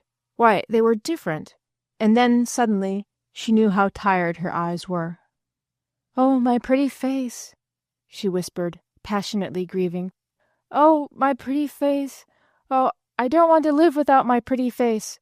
Oh, what's happened?" Then she slid toward the mirror and, as in the test, sprawled face downward upon the floor and lay there sobbing. It was the first awkward movement she had ever made. Chapter 3. No Matter. Within another year, Anthony and Gloria had become like players who had lost their costumes, lacking the pride to continue on the note of tragedy, so that, when Mrs. and Miss Helm of Kansas City cut them dead in the plaza one evening, it was only that Mrs. and Miss Helm, like most people, abominated mirrors of their atavistic selves. Their new apartment, for which they paid $85 a month, was situated on Claremont Avenue, which is 2 blocks from the Hudson, in the dim hundreds. They had lived there a month when Muriel Kane came to see them late one afternoon. It was a reproachless twilight on the summer side of spring. Anthony lay upon the lounge, looking up 127th Street toward the river, near which he could just see a single patch of vivid green trees that guaranteed the Brummagem umbrageousness of Riverside Drive. Across the water were the Palisades, crowned by the ugly framework of the amusement park. Yet soon it would be dusk, and those same iron cobwebs would be a glory against the heavens, an enchanted palace set over the smooth radiance of a tropical canal. The streets near the apartment, Anthony had found, were streets where children played, streets a little nicer than those he had been used to pass on his way to Marietta, but of the same general sort, with an occasional hand organ or hurdy-gurdy, and in the cool of the evening many pairs of young girls walking down to the corner drugstore for ice cream soda, and dreaming unlimited dreams under the low heavens. Dusk in the streets now, and children playing, shouting up incoherent, ecstatic words that faded out close to the open window, and Muriel, who had come to find Gloria, chattering to him from an opaque gloom over across the room. "Light the lamp, why don't we?" she suggested. "It's getting ghostly in here." With a tired movement he arose and obeyed, The gray window panes vanished. He stretched himself. He was heavier now. His stomach was a limp weight against his belt. His flesh had softened and expanded. He was 32, and his mind was a bleak and disordered wreck. "Have a little drink, Muriel?" "Not me, thanks. I don't use it anymore. What are you doing these days, Anthony?" she asked curiously. "Well, I've been pretty busy with this lawsuit," he answered indifferently. "It's gone to the Court of Appeals. Ought to be settled up one way or the other by autumn. There's been some objection as to whether the Court of Appeals has jurisdiction over the matter." Muriel made a clicking sound with her tongue and cocked her head on one side. "Well, you tell 'em. I never heard of anything taking so long." "Oh, they all do," he replied listlessly. "All will cases. They say it's exceptional to have one settled under 4 or 5 years. "Oh." Muriel daringly changed her tack. "Why don't you go to work, you lazy—" "At what?" he demanded abruptly. "Why, at anything, I suppose. You're still a young man." "If that's encouragement, I'm much obliged," he answered dryly. And then, with sudden weariness, "Does it bother you particularly that I don't want to work?" "It doesn't bother me, but it does bother a lot of people who claim—" "Oh, God," he said brokenly. "It seems to me that for 3 years I've heard nothing about myself but wild stories and virtuous admonitions. I'm tired of it. If you don't want to see us, let us alone. I don't bother my former friends, but I need no charity calls and no criticism disguised as good advice." Then he added apologetically, "I'm sorry, but really, Muriel, you mustn't talk like a lady slum worker, even if you are visiting the lower middle classes." He turned his bloodshot eyes on her reproachfully, eyes that had once been a deep, clear blue, that were weak now, strained and half-ruined from reading when he was drunk. "Why do you say such awful things?" she protested. "You talk as if you and Gloria were in the middle classes." "Why pretend we're not? I hate people who claim to be great aristocrats when they can't even keep up the appearances of it. Do you think a person has to have money to be aristocratic?" Muriel, the horrified Democrat. "Why, of course. Aristocracy's only an admission that certain traits which we call fine, courage and honor and beauty and all that sort of thing, can best be developed in a favorable environment, where you don't have the warpings of ignorance and necessity." Muriel bit her lower lip and waved her head from side to side. "Well, all I say is that if a person comes from a good family, they're always nice people. That's the trouble with you and Gloria. You think that just because things aren't going your way right now, all your old friends are trying to avoid you. You're too sensitive. As a matter of fact," said Anthony, "you know nothing at all about it. With me, it's simply a matter of pride, and for once, Gloria's reasonable enough to agree that we oughtn't go where we're not wanted, and people don't want us. We're too much the ideal bad examples." "Nonsense. You can't park your pessimism in my little sun parlor. I think you ought to forget all those morbid speculations and go to work. Here I am, 32. Suppose I did start in at some idiotic business. Perhaps in 2 years I might rise to $50 a week, with luck. That's if I could get a job at all. There's an awful lot of unemployment. Well, suppose I made 50 a week. Do you think I'd be any happier? Do you think that if I don't get this money of my grandfather's, life will be endurable?" Muriel smiled complacently. "Well," she said, "that may be clever, but it isn't common sense."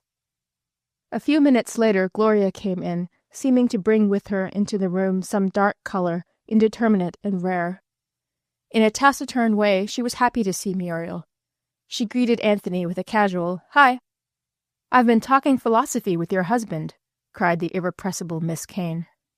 "We took up some fundamental concepts," said Anthony, a faint smile disturbing his pale cheeks, paler still under 2 days' growth of beard.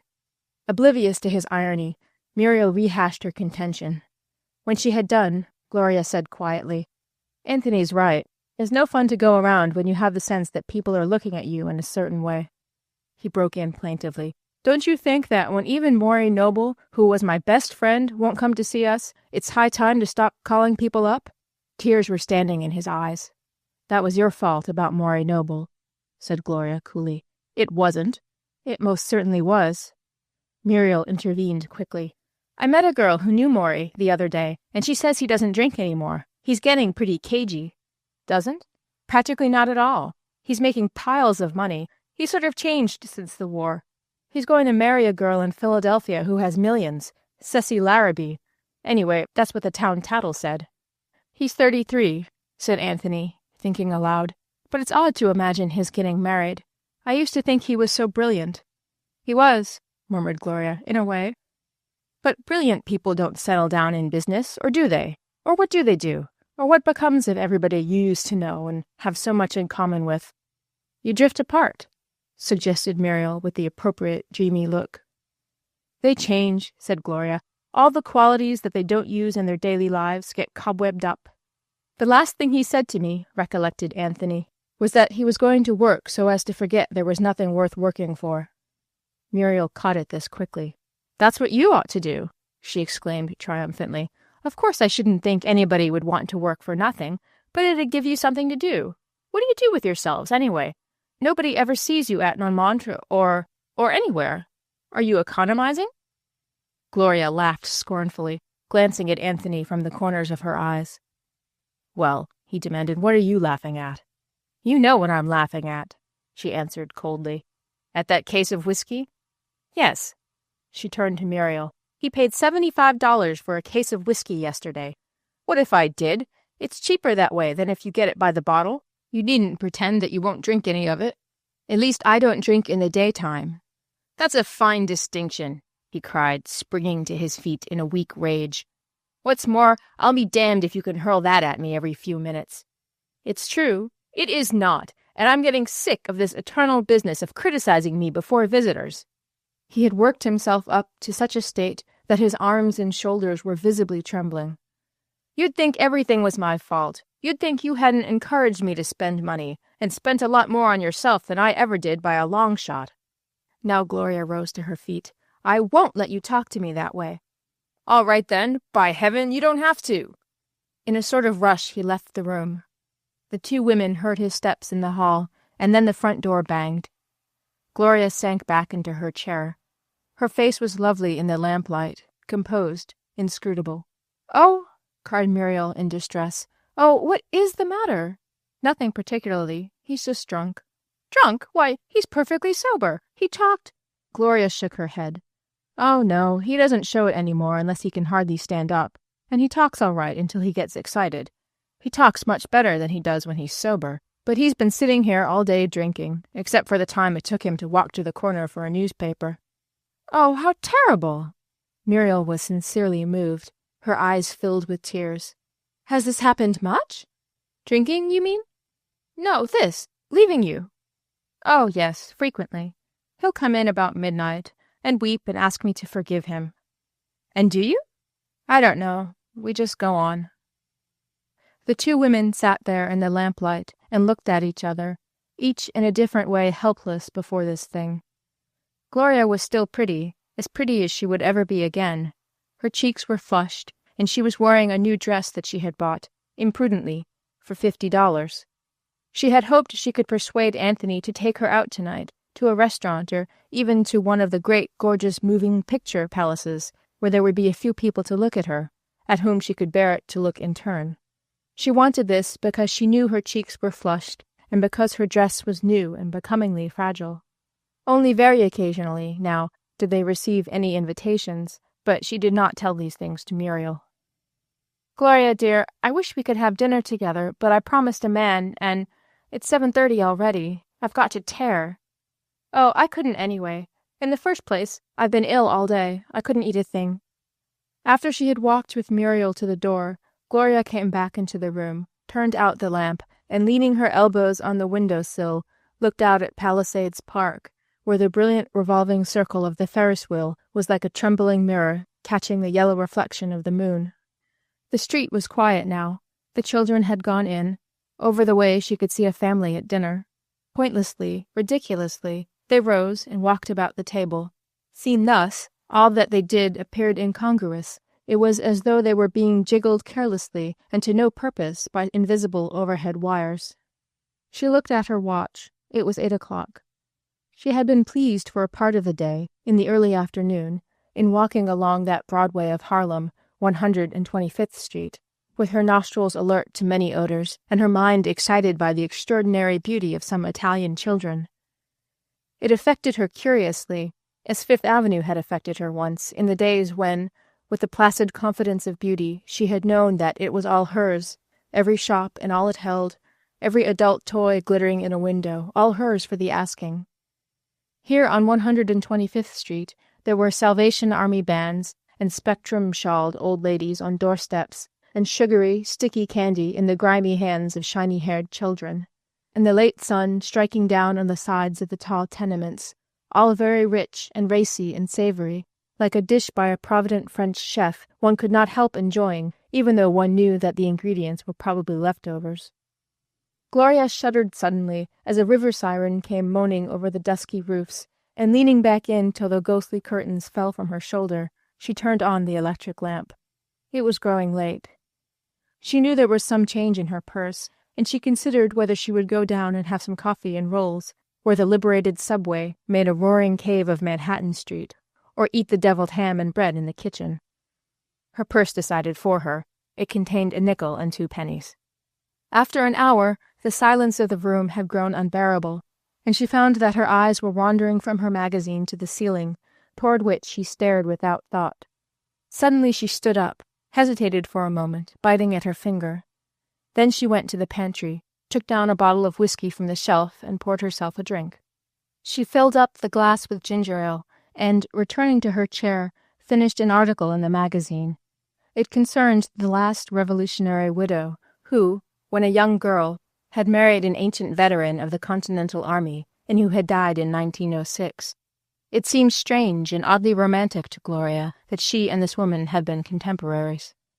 She turned the page and learned that a candidate for Congress was being accused of atheism by an opponent. Gloria's surprise vanished when she found that the charges were false. The candidate had merely denied the miracle of the loaves and fishes. He admitted, under pressure, that he gave full credence to the stroll upon the water. Finishing her first drink, Gloria got herself a second. After slipping on a negligee and making herself comfortable on the lounge, she became conscious that she was miserable, and that the tears were rolling down her cheeks. She wondered if they were tears of self-pity, and tried resolutely not to cry. But this existence, without hope, without happiness, oppressed her, and she kept shaking her head from side to side, her mouth drawn down tremulously in the corners, as though she were denying an assertion made by someone, somewhere. She did not know that this gesture of hers was years older than history, that, for 100 generations of men, intolerable and persistent grief has offered that gesture of denial, of protest, of bewilderment, to something more profound, more powerful than the God made in the image of man, and before which that God, did he exist, would be equally impotent. It is a truth set at the heart of tragedy that this force never explains, never answers. This force, intangible as air, more definite than death. Richard Caramel. Early in the summer, Anthony resigned from his last club, the Amsterdam. He had come to visit it hardly twice a year, and the dues were a recurrent burden. He had joined it on his return from Italy because it had been his grandfather's club and his father's, and because it was a club that, given the opportunity, one indisputably joined. But as a matter of fact, he had preferred the Harvard Club, largely because of Dick and Morey. However, with the decline of his fortunes, it had seemed an increasingly desirable bauble to cling to. It was relinquished at the last, with some regret. His companions numbered now a curious dozen. Several of them he had met in a place called Sammy's on 43rd Street, where, if one knocked on the door and were favorably passed on from behind a grating, one could sit around a great round table drinking fairly good whiskey. It was here that he encountered a man named Parker Allison, who had been exactly the wrong sort of rounder at Harvard, and who was running through a large yeast fortune as rapidly as possible. Parker Allison's notion of distinction consisted in driving a noisy red and yellow racing car up Broadway with 2 glittering, hard-eyed girls beside him. He was the sort who dined with 2 girls rather than 1. His imagination was almost incapable of sustaining a dialogue. Besides Allison, there was Pete Lytell, who wore a gray derby on the side of his head. He always had money, and he was customarily cheerful, so Anthony held aimless, long-winded conversation with him through many afternoons of the summer and fall. Lytell, he found, not only talked but reasoned in phrases. His philosophy was a series of them, assimilated here and there through an active, thoughtless life. He had phrases about socialism, the immemorial ones.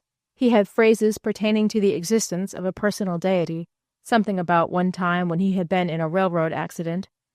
And he had phrases about the Irish problem, the sort of woman he respected, and the futility of prohibition.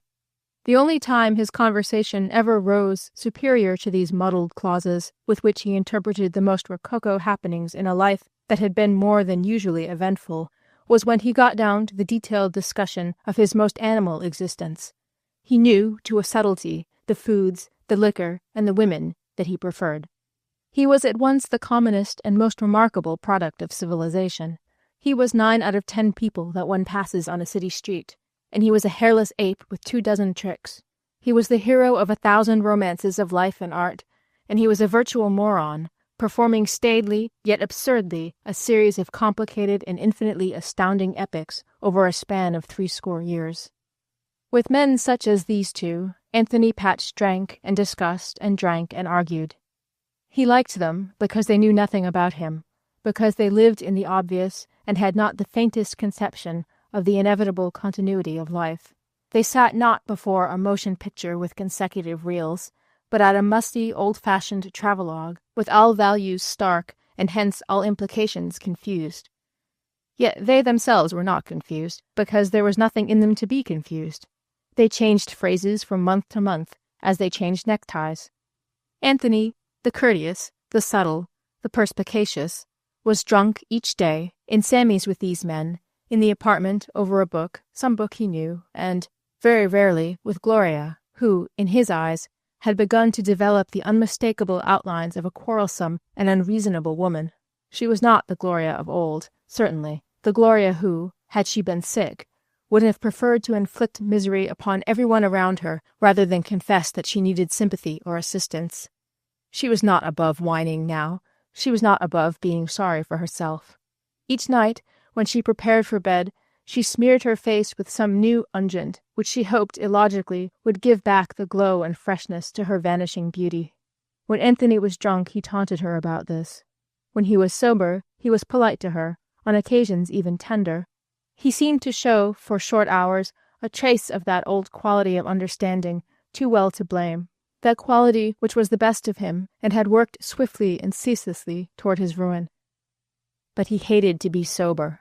It made him conscious of the people around him, of that air of struggle, of greedy ambition, of hope more sordid than despair, of incessant passage up or down, which, in every metropolis, is most in evidence through the unstable middle class. Unable to live with the rich, he thought that his next choice would have been to live with the very poor. Anything was better than this cup of perspiration and tears.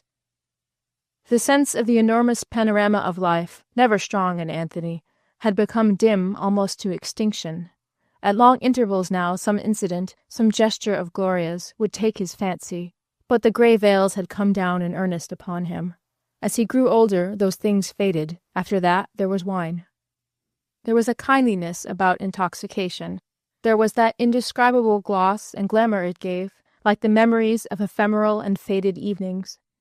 After a few highballs, there was magic in the tall, glowing Arabian night of the Bush Terminal building, its summit a peak of sheer grandeur, gold and dreaming against the inaccessible sky, and Wall Street, the crass, the banal. Again it was the triumph of gold, a gorgeous sentient spectacle.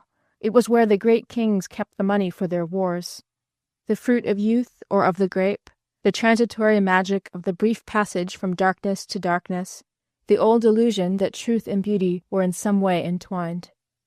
As he stood in front of Delmonico's, lighting a cigarette one night, he saw 2 hansoms drawn up close to the curb, waiting for a chance drunken fare. The outmoded cabs were worn and dirty, the cracked patent leather wrinkled like an old man's face, the cushions faded to a brownish lavender. The very horses were ancient and weary, so were the white-haired men who sat aloft, cracking their whips with a grotesque affectation of gallantry, a relic of vanished gaiety. Anthony Patch walked away in a sudden fit of depression, pondering the bitterness of such survivals. There was nothing, it seemed, that grew stale so soon as pleasure. On 42nd Street one afternoon, he met Richard Caramel for the first time in many months, a prosperous, fattening Richard Caramel, whose face was filling out to match the Bostonian brow. "Just got in this week from the coast. Was going to call you up, but I didn't know your new address." "We've moved." Richard Caramel noticed that Anthony was wearing a soiled shirt, that his cuffs were slightly but perceptibly frayed, that his eyes were set in half-moons the color of cigar smoke. "So I gathered," he said, fixing his friend with his bright yellow eye. "But where and how is Gloria? My God, Anthony, I've been hearing the doggonedest stories about you two, even out in California. And when I get back to New York, I find you've sunk absolutely out of sight. Why don't you pull yourself together?" "Now listen," chattered Anthony unsteadily. "I can't stand a long lecture. We've lost money in a dozen ways, and naturally people have talked. On account of the lawsuit, but the thing's coming to a final decision this winter, surely." "You're talking so fast that I can't understand you," interrupted Dick calmly. "Well, I've said all I'm going to say," snapped Anthony. "Come and see us if you like, or don't." With this he turned and started to walk off in the crowd, but Dick overtook him suddenly and grasped his arm. "Say, Anthony, don't fly off the handle so easily. You know Gloria's my cousin, and you're one of my oldest friends, so it's natural for me to be interested when I hear that you're going to the dogs and taking her with you."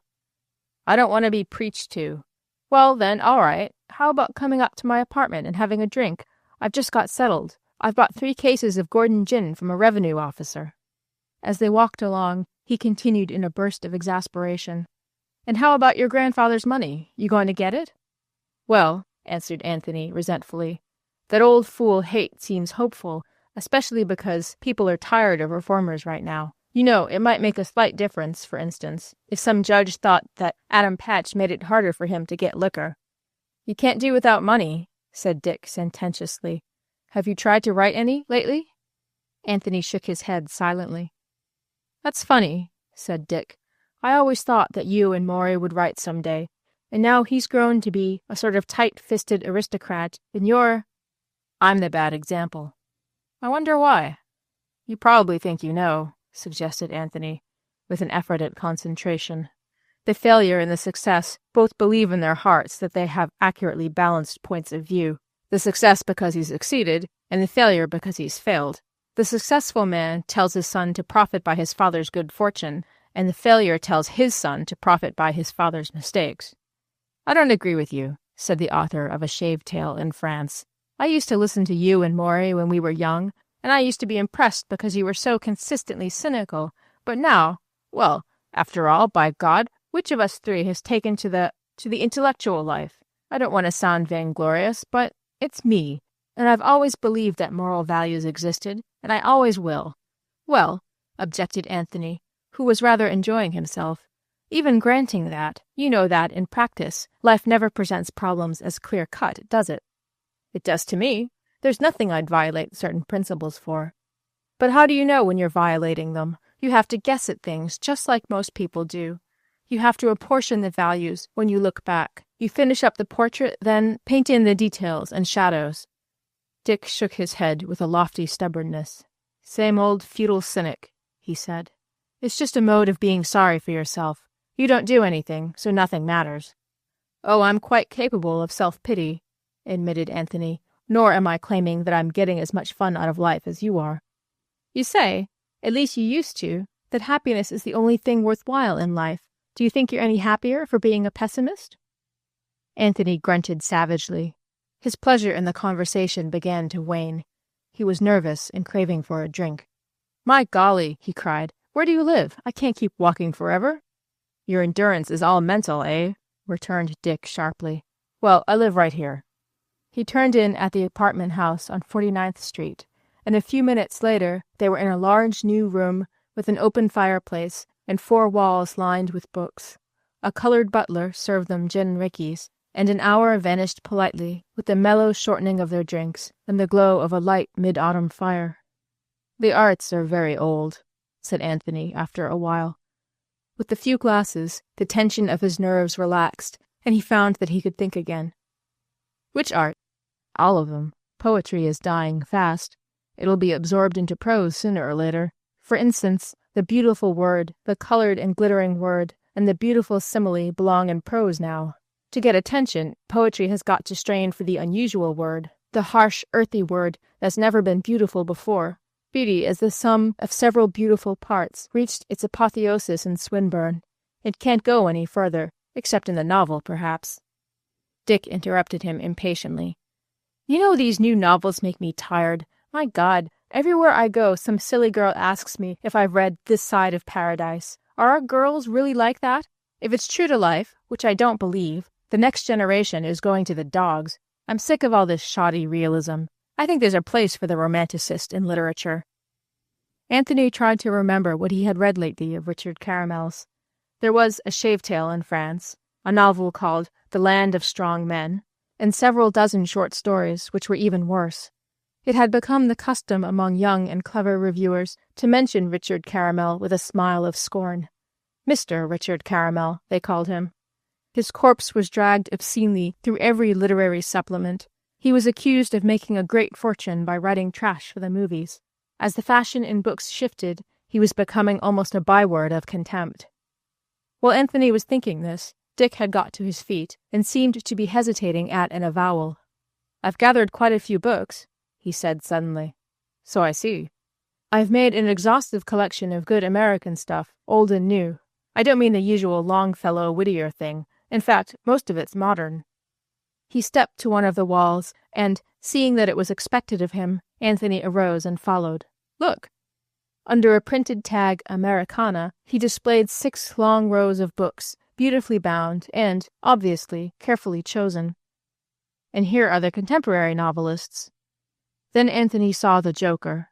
Wedged in between Mark Twain and Dreiser were 8 strange and inappropriate volumes, the works of Richard Caramel, the demon lover, true enough, but also 7 others that were execrably awful, without sincerity or grace.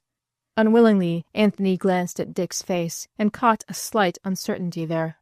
"I've put my own books in, of course," said Richard Caramel hastily, "though 1 or 2 of them are uneven. I'm afraid I wrote a little too fast when I had that magazine contract. But I don't believe in false modesty. Of course some of the critics haven't paid so much attention to me since I've been established. But, after all, it's not the critics that count. They're just sheep." For the first time in so long that he could scarcely remember, Anthony felt a touch of the old pleasant contempt for his friend. Richard Caramel continued. "My publishers, you know, have been advertising me as the Thackeray of America because of my New York novel." "Yes," Anthony managed to muster. "I suppose there's a good deal in what you say." He knew that his contempt was unreasonable. He knew that he would have changed places with Dick unhesitatingly. He himself had tried his best to write with his tongue in his cheek. Ah, well then, can a man disparage his life work so readily?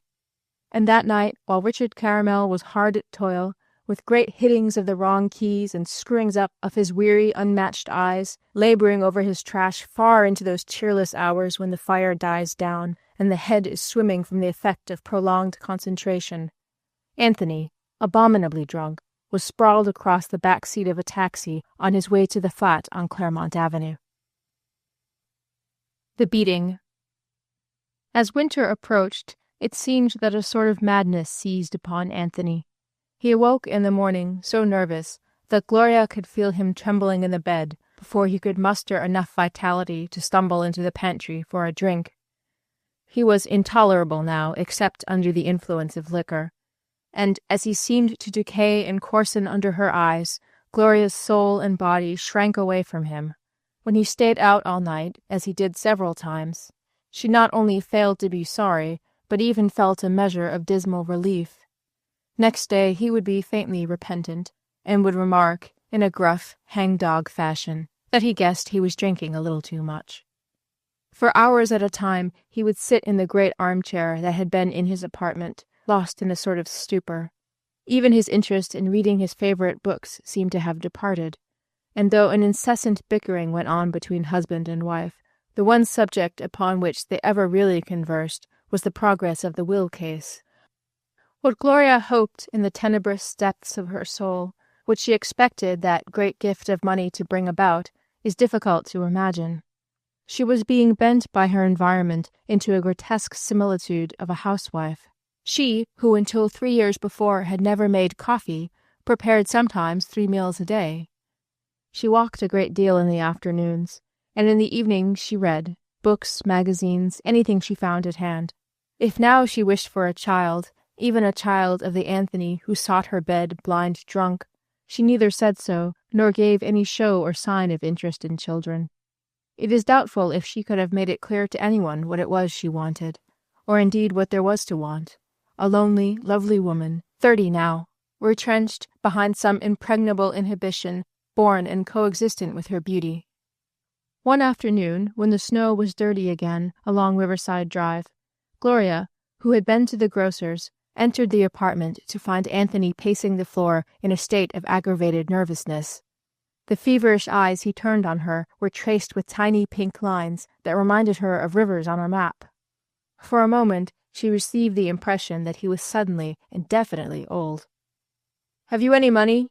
he inquired of her precipitately. "What? What do you mean?" "Just what I said. Money, money. Can't you speak English?" She paid no attention, but brushed by him and into the pantry to put the bacon and eggs in the icebox. When his drinking had been unusually excessive, he was invariably in a whining mood. This time he followed her, and, standing in the pantry door, persisted in his question. "You heard what I said. Have you any money?" She turned about from the icebox and faced him. "Why, Anthony, you must be crazy. You know I haven't any money, except $1 in change." He executed an abrupt about-face and returned to the living room, where he renewed his pacing. It was evident that he had something portentous on his mind. He quite obviously wanted to be asked what was the matter. Joining him a moment later, she sat upon the long lounge and began taking down her hair. It was no longer bobbed, and it had changed in the last year from a rich gold dusted with red to an unresplendent light brown. She had bought some shampoo soap and meant to wash it now. She had considered putting a bottle of peroxide into the rinsing water. "Well?" she implied silently. "That darned bank," he quavered. "They've had my account for over 10 years. 10 years! Well, it seems they've got some autocratic rule that you have to keep over $500 there, or they won't carry you. They wrote me a letter a few months ago and told me I'd been running too low. Once I gave out 2 bum checks. Remember? The night in Reason Weavers? But I made them good the very next day. Well, I promised old Halloran, he's the manager, the greedy Mick, that I'd watch out. And I thought I was going all right. I kept up the stubs in my checkbook pretty regular. Well, I went in there today to cash a check, and Halloran came up and told me they'd have to close my account. Too many bad checks, he said, and I never had more than 500 to my credit, and that only for a day or so at a time. And by God, what do you think he said then? What? He said this was a good time to do it because I didn't have a damn penny in there. You didn't? That's what he told me. Seems I'd given these Bedros people a check for 60 for that last case of liquor, and I only had $45 in the bank. Well, the Bedros people deposited $15 to my account and drew the whole thing out. In her ignorance, Gloria conjured up a specter of imprisonment and disgrace. "Oh, they won't do anything," he assured her. "Bootlegging's too risky a business. They'll send me a bill for $15 and I'll pay it." "Oh." She considered a moment. "Well, we can sell another bond." He laughed sarcastically. "Oh, yes, that's always easy. When the few bonds we have that are paying any interest at all are only worth between 50 and 80 cents on the dollar. We lose about half the bond every time we sell." "What else can we do?" "Oh, we'll sell something, as usual. We've got paper worth $80,000 at par." Again he laughed unpleasantly. "Bring about 30,000 on the open market. I distrusted those 10% investments." "The deuce you did," he said. "You pretended you did, so you could claw at me if they went to pieces, but you wanted to take a chance as much as I did." She was silent a moment, as if considering. Then, "Anthony," she cried suddenly, $200 a month is worse than nothing. Let's sell all the bonds and put the $30,000 in the bank, and if we lose the case, we can live in Italy for 3 years and then just die." In her excitement, as she talked, she was aware of a faint flush of sentiment, the first she had felt in many days. 3 years, he said nervously. 3 years? You're crazy. Mr. Haight'll take more than that if we lose. Do you think he's working for charity? I forgot that. "And here it is Saturday," he continued, "and I've only got $1 and some change, and we've got to live till Monday when I can get to my broker's. And not a drink in the house," he added, as a significant afterthought. "Can't you call up Dick?" "I did.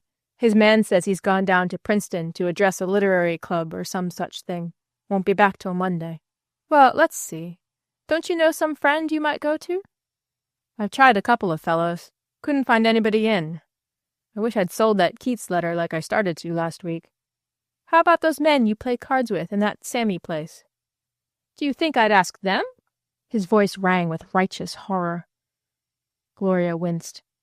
He would rather contemplate her active discomfort than feel his own skin crawl at asking an inappropriate favor. I thought of Muriel, he suggested. She's in California. Well, how about some of those men who gave you such a good time while I was in the army? You'd think they might be glad to do a little favor for you. She looked at him contemptuously, but he took no notice. Or how about your old friend Rachel, or Constance Merriam? Constance Merriam's been dead a year, and I wouldn't ask Rachel. Well, how about that gentleman who was so anxious to help you once that he could hardly restrain himself, Blockman? Oh, he had hurt her at last, and he was not too obtuse or too careless to perceive it. Why not him? He insisted callously. Because he doesn't like me any more, she said with difficulty. And then, as he did not answer, but only regarded her cynically, if you want to know why, I'll tell you. A year ago I went to Blockman, he's changed his name to Black, and asked him to put me into pictures. You went to Blockman? Yes. Why didn't you tell me? He demanded incredulously, the smile fading from his face.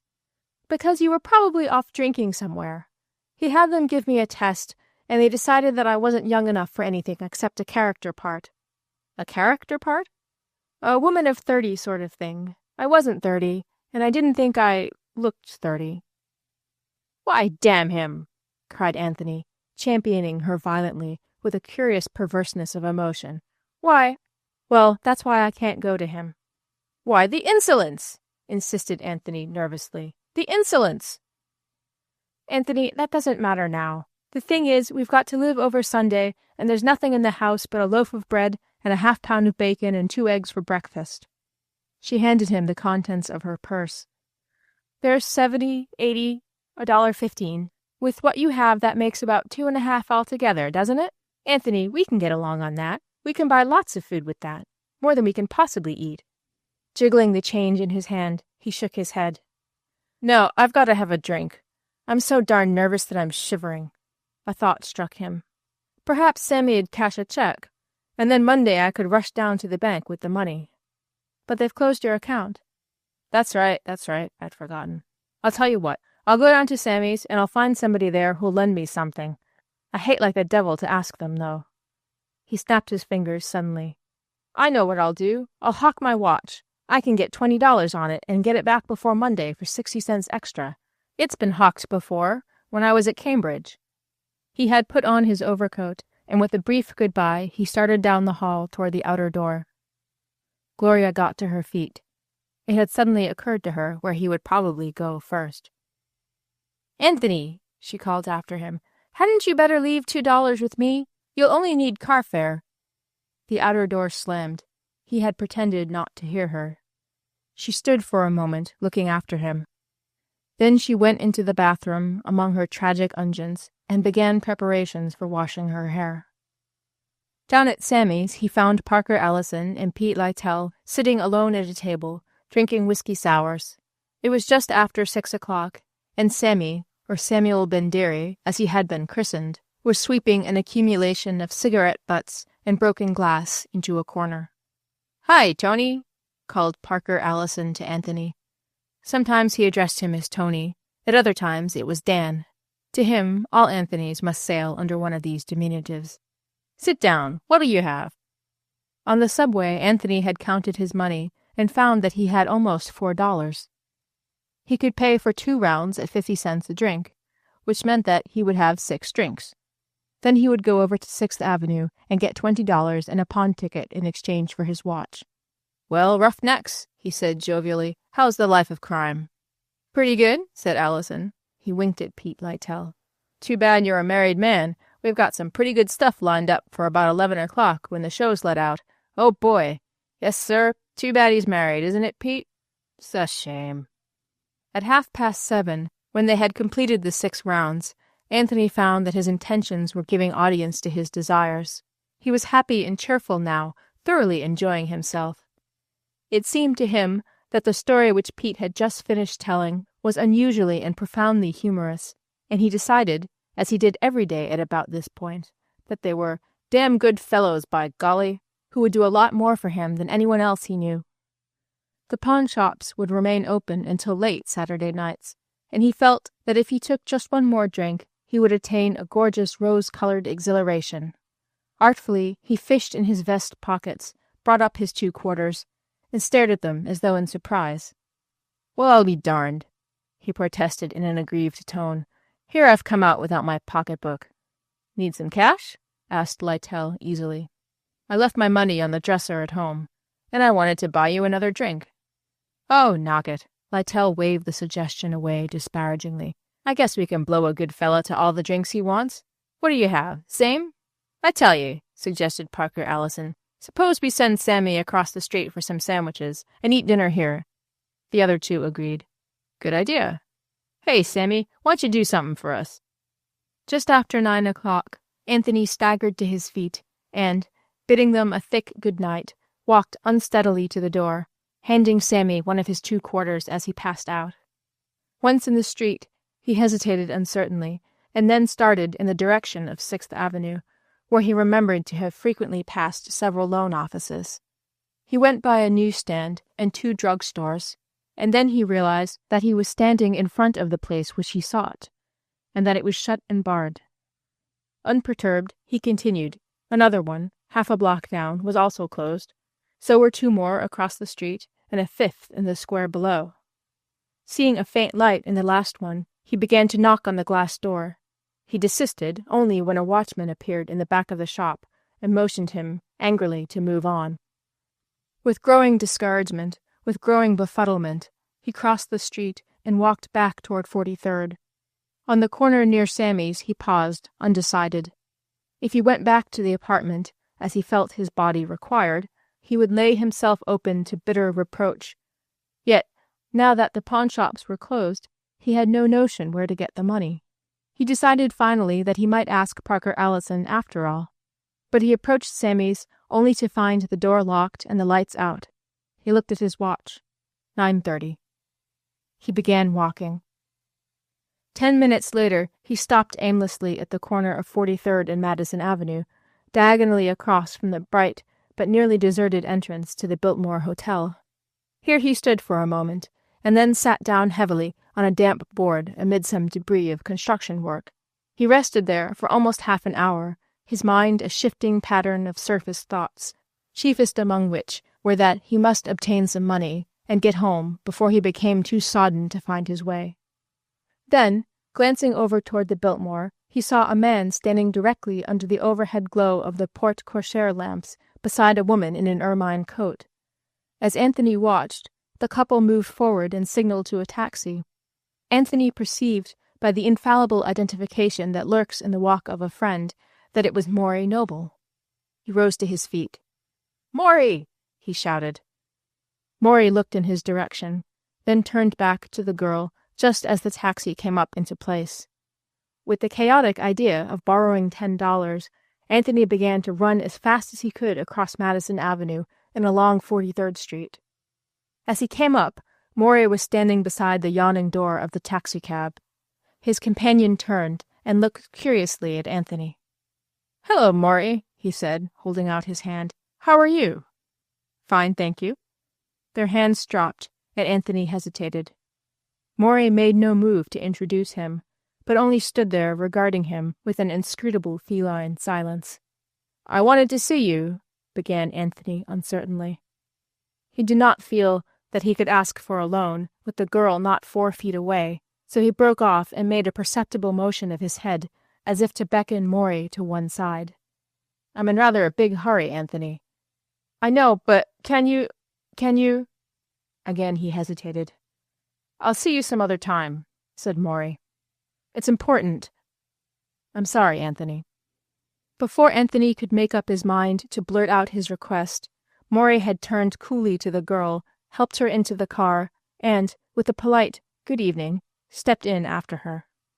As he nodded from the window, it seemed to Anthony that his expression had not changed by a shade or a hair. Then, with a fretful clatter, the taxi moved off, and Anthony was left standing there alone under the lights. Anthony went on into the Biltmore, for no reason in particular, except that the entrance was at hand, and ascending the wide stair found a seat in an alcove. He was furiously aware that he had been snubbed. He was as hurt and angry as it was possible for him to be when in that condition. Nevertheless, he was stubbornly preoccupied with the necessity of obtaining some money before he went home, and once again he told over on his fingers the acquaintances he might conceivably call on in this emergency.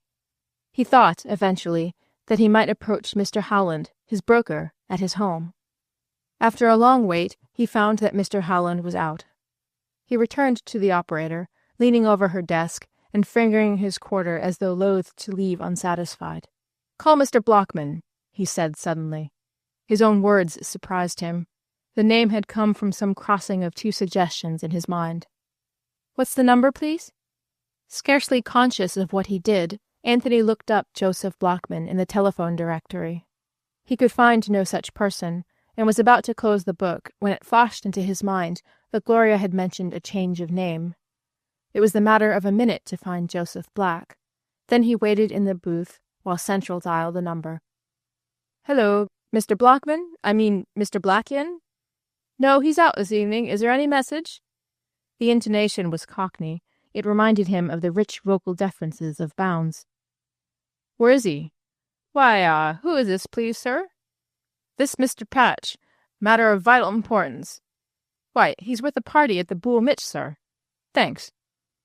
Anthony got his 5 cents change and started for the Bull Mitch, a popular dancing resort on 45th Street. It was nearly 10, but the streets were dark and sparsely peopled until the theaters should eject their spawn an hour later. Anthony knew the Bull Mitch, for he had been there with Gloria during the year before, and he remembered the existence of a rule that patrons must be in evening dress. Well, he would not go upstairs. He would send a boy up for Blockman and wait for him in the lower hall. For a moment he did not doubt that the whole project was entirely natural and graceful. To his distorted imagination, Blockman had become simply one of his old friends. The entrance hall of the Bull Mitch was warm. There were high yellow lights over a thick green carpet, from the center of which a white stairway rose to the dancing floor. Anthony spoke to the hall boy. "I want to see Mr. Blockman, Mr. Black," he said. "He's upstairs. Have him paged." The boy shook his head. "It's against the rules to have him paged. You know what table he's at?" "No, but I've got to see him." "Wait, and I'll get you a waiter." After a short interval, a head waiter appeared, bearing a card on which were charted the table reservations. He darted a cynical look at Anthony, which, however, failed of its target. Together they bent over the cardboard and found the table without difficulty. A party of 8, Mr. Black's own. "Tell him, Mr. Patch. Very, very important." Again he waited, leaning against the banister and listening to the confused harmonies of Jazz Mad, which came floating down the stairs. A Czech girl near him was singing, "Out in the shimmy sanatorium, the jazz mad nuts reside. Out in the shimmy sanitarium, I left my blushing bride. She went and shook herself insane, so let her shiver back again." Then he saw Blockman descending the staircase and took a step forward to meet him and shake hands. "You wanted to see me?" said the older man coolly. "Yes," answered Anthony, nodding. "Personal matter. Can you just step over here?" Regarding him narrowly, Blockman followed Anthony to a half-bend made by the staircase where they were beyond observation or earshot of anyone entering or leaving the restaurant. "Well?" he inquired. "Wanted to talk to you." "What about?" Anthony only laughed, a silly laugh. He intended it to sound casual. "What do you want to talk to me about?" repeated Blockman. "Why, sorry, old man." He tried to lay his hand in a friendly gesture upon Blockman's shoulder, but the latter drew away slightly. "How've been?" "Very well, thanks. See here, Mr. Patch, I've got a party upstairs. They'll think it's rude if I stay away too long. What was it you wanted to see me about?" For the second time that evening, Anthony's mind made an abrupt jump, and what he said was not at all what he intended to say. "I understand you kept my wife out of the movies." "What?" Blockman's ruddy face darkened in parallel planes of shadows. "You heard me." "Look here, Mr. Patch," said Blockman, evenly and without changing his expression. "You're drunk. You're disgustingly and insultingly drunk." Not too drunk talk to you, insisted Anthony with a leer. First place, my wife wants nothing whatever to do with you. Never did. Understand me? Be quiet, said the older man angrily. I should think you'd respect your wife enough not to bring her into the conversation under these circumstances. Never you mind how I expect my wife. One thing, you leave her alone. You go to hell. See here, I think you're a little crazy, exclaimed Blockman. He took 2 paces forward as though to pass by, but Anthony stepped in his way. Not so fast, you goddamn Jew. For a moment they stood regarding each other, Anthony swaying gently from side to side, Blockman almost trembling with fury. Be careful, he cried in a strained voice. Anthony might have remembered then a certain look Blockman had given him in the Biltmore Hotel years before, but he remembered nothing. I'll say it again, you god. Then Blockman struck out, with all the strength in the arm of a well-conditioned man of 45, struck out and caught Anthony squarely in the mouth. Anthony cracked up against the staircase, recovered himself, and made a wild, drunken swing at his opponent. But Blockman, who took exercise every day and knew something of sparring, blocked it with ease, and struck him twice in the face with 2 swift, smashing jabs. Anthony gave a little grunt and toppled over onto the green plush carpet, finding, as he fell, that his mouth was full of blood and seemed oddly loose in front. He struggled to his feet, panting and spitting, and then as he started toward Blockman, who stood a few feet away, his fists clenched but not up, 2 waiters who had appeared from nowhere seized his arms and held him, helpless. In back of them 12 people had miraculously gathered. I'll kill him, cried Anthony, pitching and straining from side to side. Let me kill— Throw him out, ordered Blockman excitedly, just as a small man with a pock-marked face pushed his way hurriedly through the spectators. Any trouble, Mr. Black?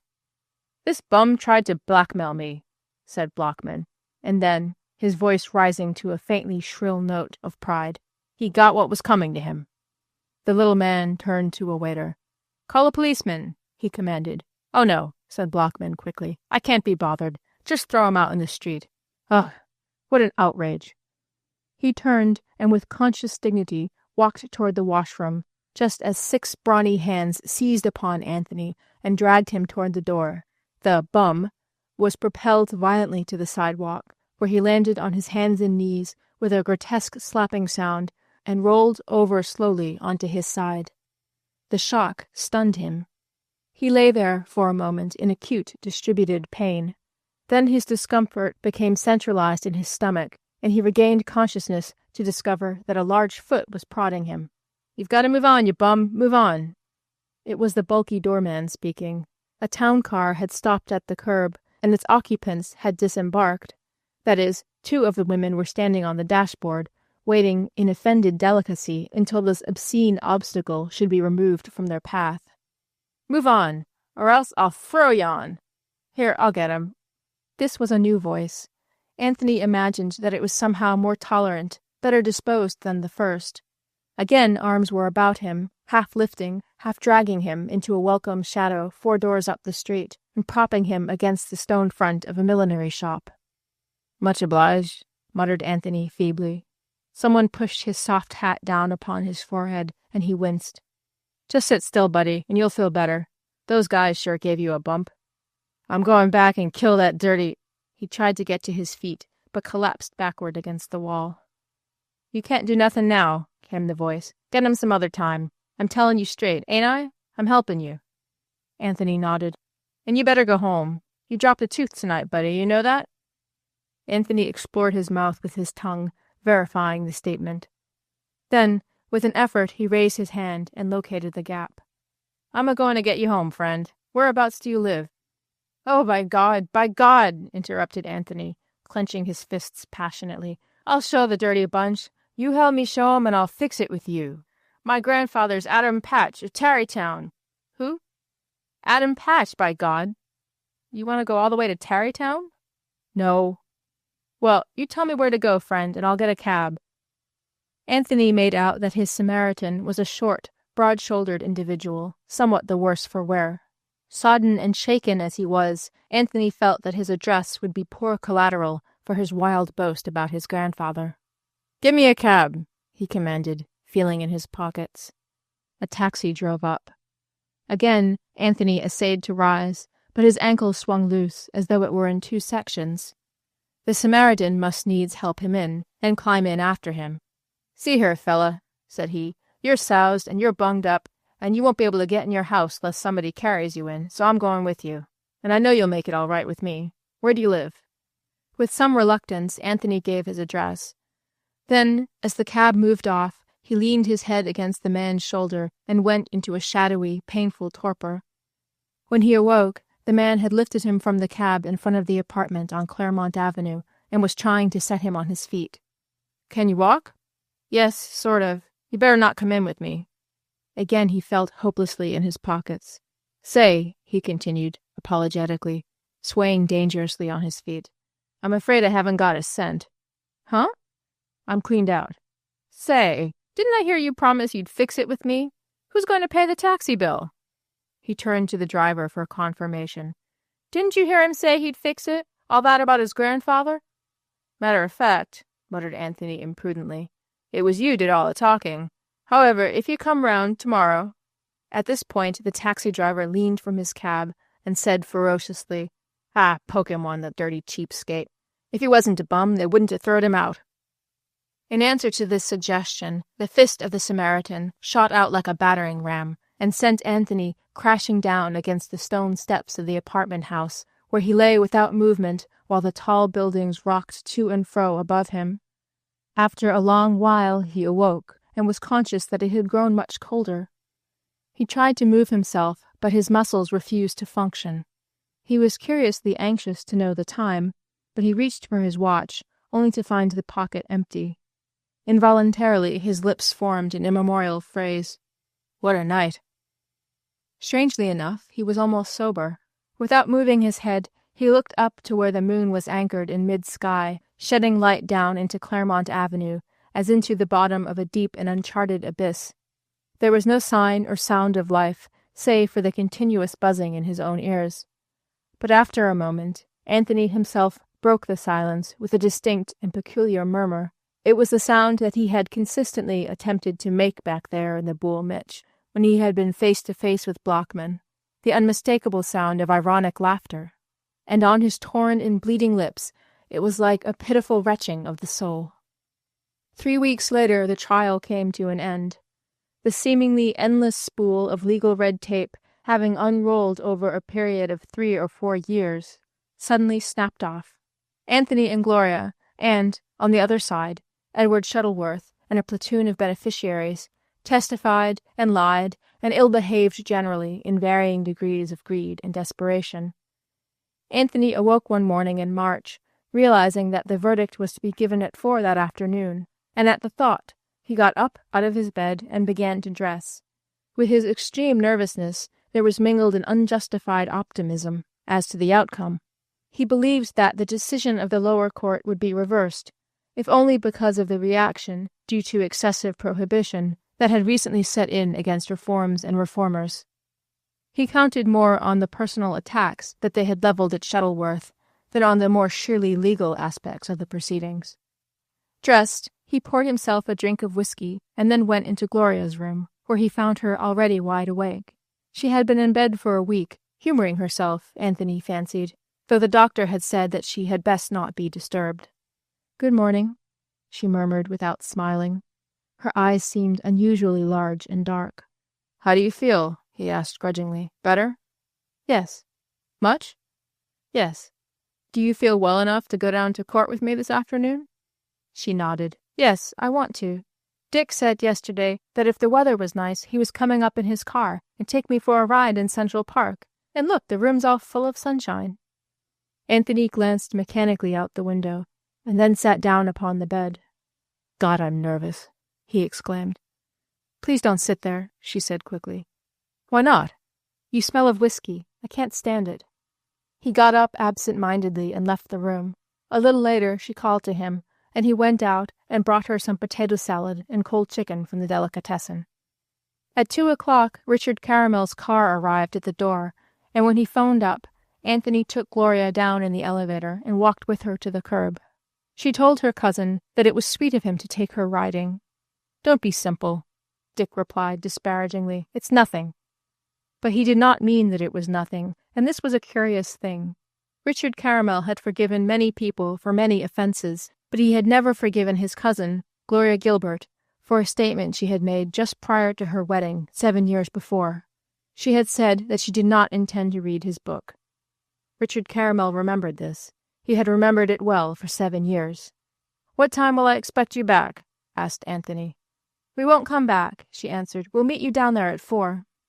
"All right," he muttered. "I'll meet you." Upstairs he found a letter waiting for him. It was a mimeographed notice urging "the boys," in condescendingly colloquial language, to pay the dues of the American Legion. He threw it impatiently into the wastebasket and sat down with his elbows on the window-sill, looking down blindly into the sunny street. Italy. If the verdict was in their favor, it meant Italy. The word had become a sort of talisman to him, a land where the intolerable anxieties of life would fall away like an old garment. They would go to the watering places first, and among the bright and colorful clouds forget the gray appendages of despair. Marvelously renewed, he would walk again in the Piazza di Spagna at twilight, moving in that drifting flotsam of dark women and ragged beggars, of austere, barefooted friars. The thought of Italian women stirred him faintly. When his purse hung heavy again, even romance might fly back to perch upon it. The romance of blue canals in Venice, of the golden green hills of Fiesole after rain, of women who changed, dissolved, melted into other women, and receded from his life, but who were always beautiful and always young. But it seemed to him that there should be a difference in his attitude.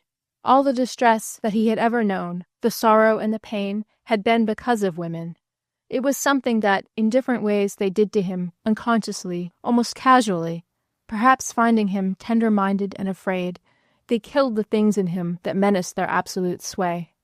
Turning about from the window, he faced his reflection in the mirror, contemplating dejectedly the wan, pasty face, the eyes with their criss-cross of lines like shreds of dried blood, the stooped and flabby figure whose very sag was a document in lethargy. He was 33. He looked 40. Well, things would be different.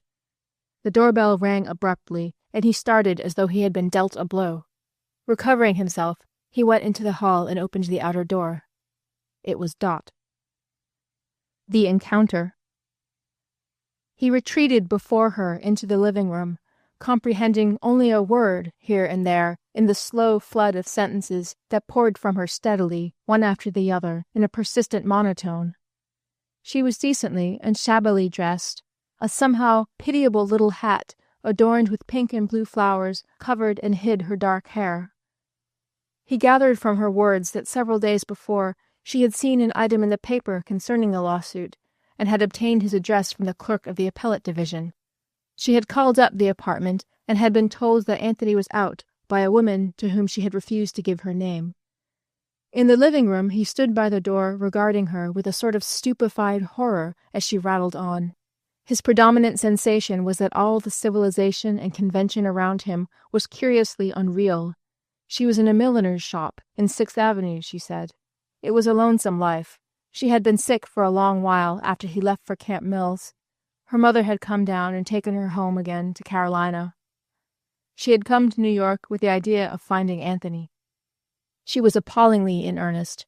Her violet eyes were red with tears. Her soft intonation was ragged with little gasping sobs. That was all. She had never changed. She wanted him now, and if she couldn't have him, she must die. "You'll have to get out," he said at length, speaking with tortuous intensity. "Haven't I enough to worry about without you coming here? My God, you'll have to get out." Sobbing, she sat down in a chair. "I love you," she cried. "I don't care what you say to me. I love you." "I don't care," he almost shrieked. "Get out. Oh, get out. Haven't you done me harm enough? Haven't you done enough?" "Hit me," she implored him, wildly, stupidly. "Oh, hit me, and I'll kiss the hand you hit me with." His voice rose until it was pitched almost at a scream. "I'll kill you," he cried. "If you don't get out, I'll kill you. I'll kill you." There was madness in his eyes now, but, unintimidated, Dot rose and took a step toward him. "Anthony, Anthony." He made a little clicking sound with his teeth and drew back as though to spring at her. Then, changing his purpose, he looked wildly about him on the floor and wall. "I'll kill you," he was muttering in short, broken gasps. "I'll kill you." He seemed to bite at the word, as though to force it into materialization. Alarmed at last, she made no further movement forward, but meeting his frantic eyes, took a step back toward the door. Anthony began to race here and there on his side of the room, still giving out his single cursing cry. Then he found what he had been seeking, a stiff oaken chair that stood beside the table. Uttering a harsh, broken shout, he seized it, swung it above his head, and let go with all his raging strength straight at the white, frightened face across the room.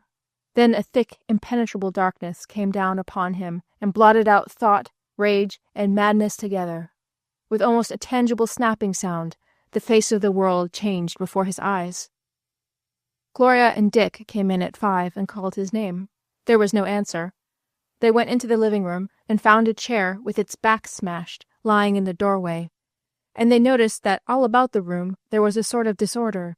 The rugs had slid, the pictures and bric-a-brac were upset upon the center table. The air was sickly sweet with cheap perfume. They found Anthony sitting in a patch of sunshine on the floor of his bedroom. Before him, open, were spread his 3 big stamp books, and when they entered, he was running his hand through a great pile of stamps that he had dumped from the back of one of them. Looking up and seeing Dick and Gloria, he put his head critically on one side and motioned them back. "Anthony!" cried Gloria tensely. "We've won! They reversed the decision!" "Don't come in," he murmured wanly. "You'll muss them. I'm sorting, and I know you'll step in them. Everything always gets mussed." "What are you doing?" demanded Dick in astonishment. "Going back to childhood? Don't you realize you've won the suit? They've reversed the decision of the lower courts. You're worth 30 millions. Anthony only looked at him reproachfully. "Shut the door when you go out." He spoke like a pert child. With a faint horror dawning in her eyes, Gloria gazed at him. "Anthony!" she cried. "What is it? What's the matter? Why didn't you come? What is it?" "See here," said Anthony softly. "You two get out. Now, both of you, or else I'll tell my grandfather." He held up a handful of stamps and let them come drifting down about him like leaves, varicolored and bright, turning and fluttering gaudily upon the sunny air.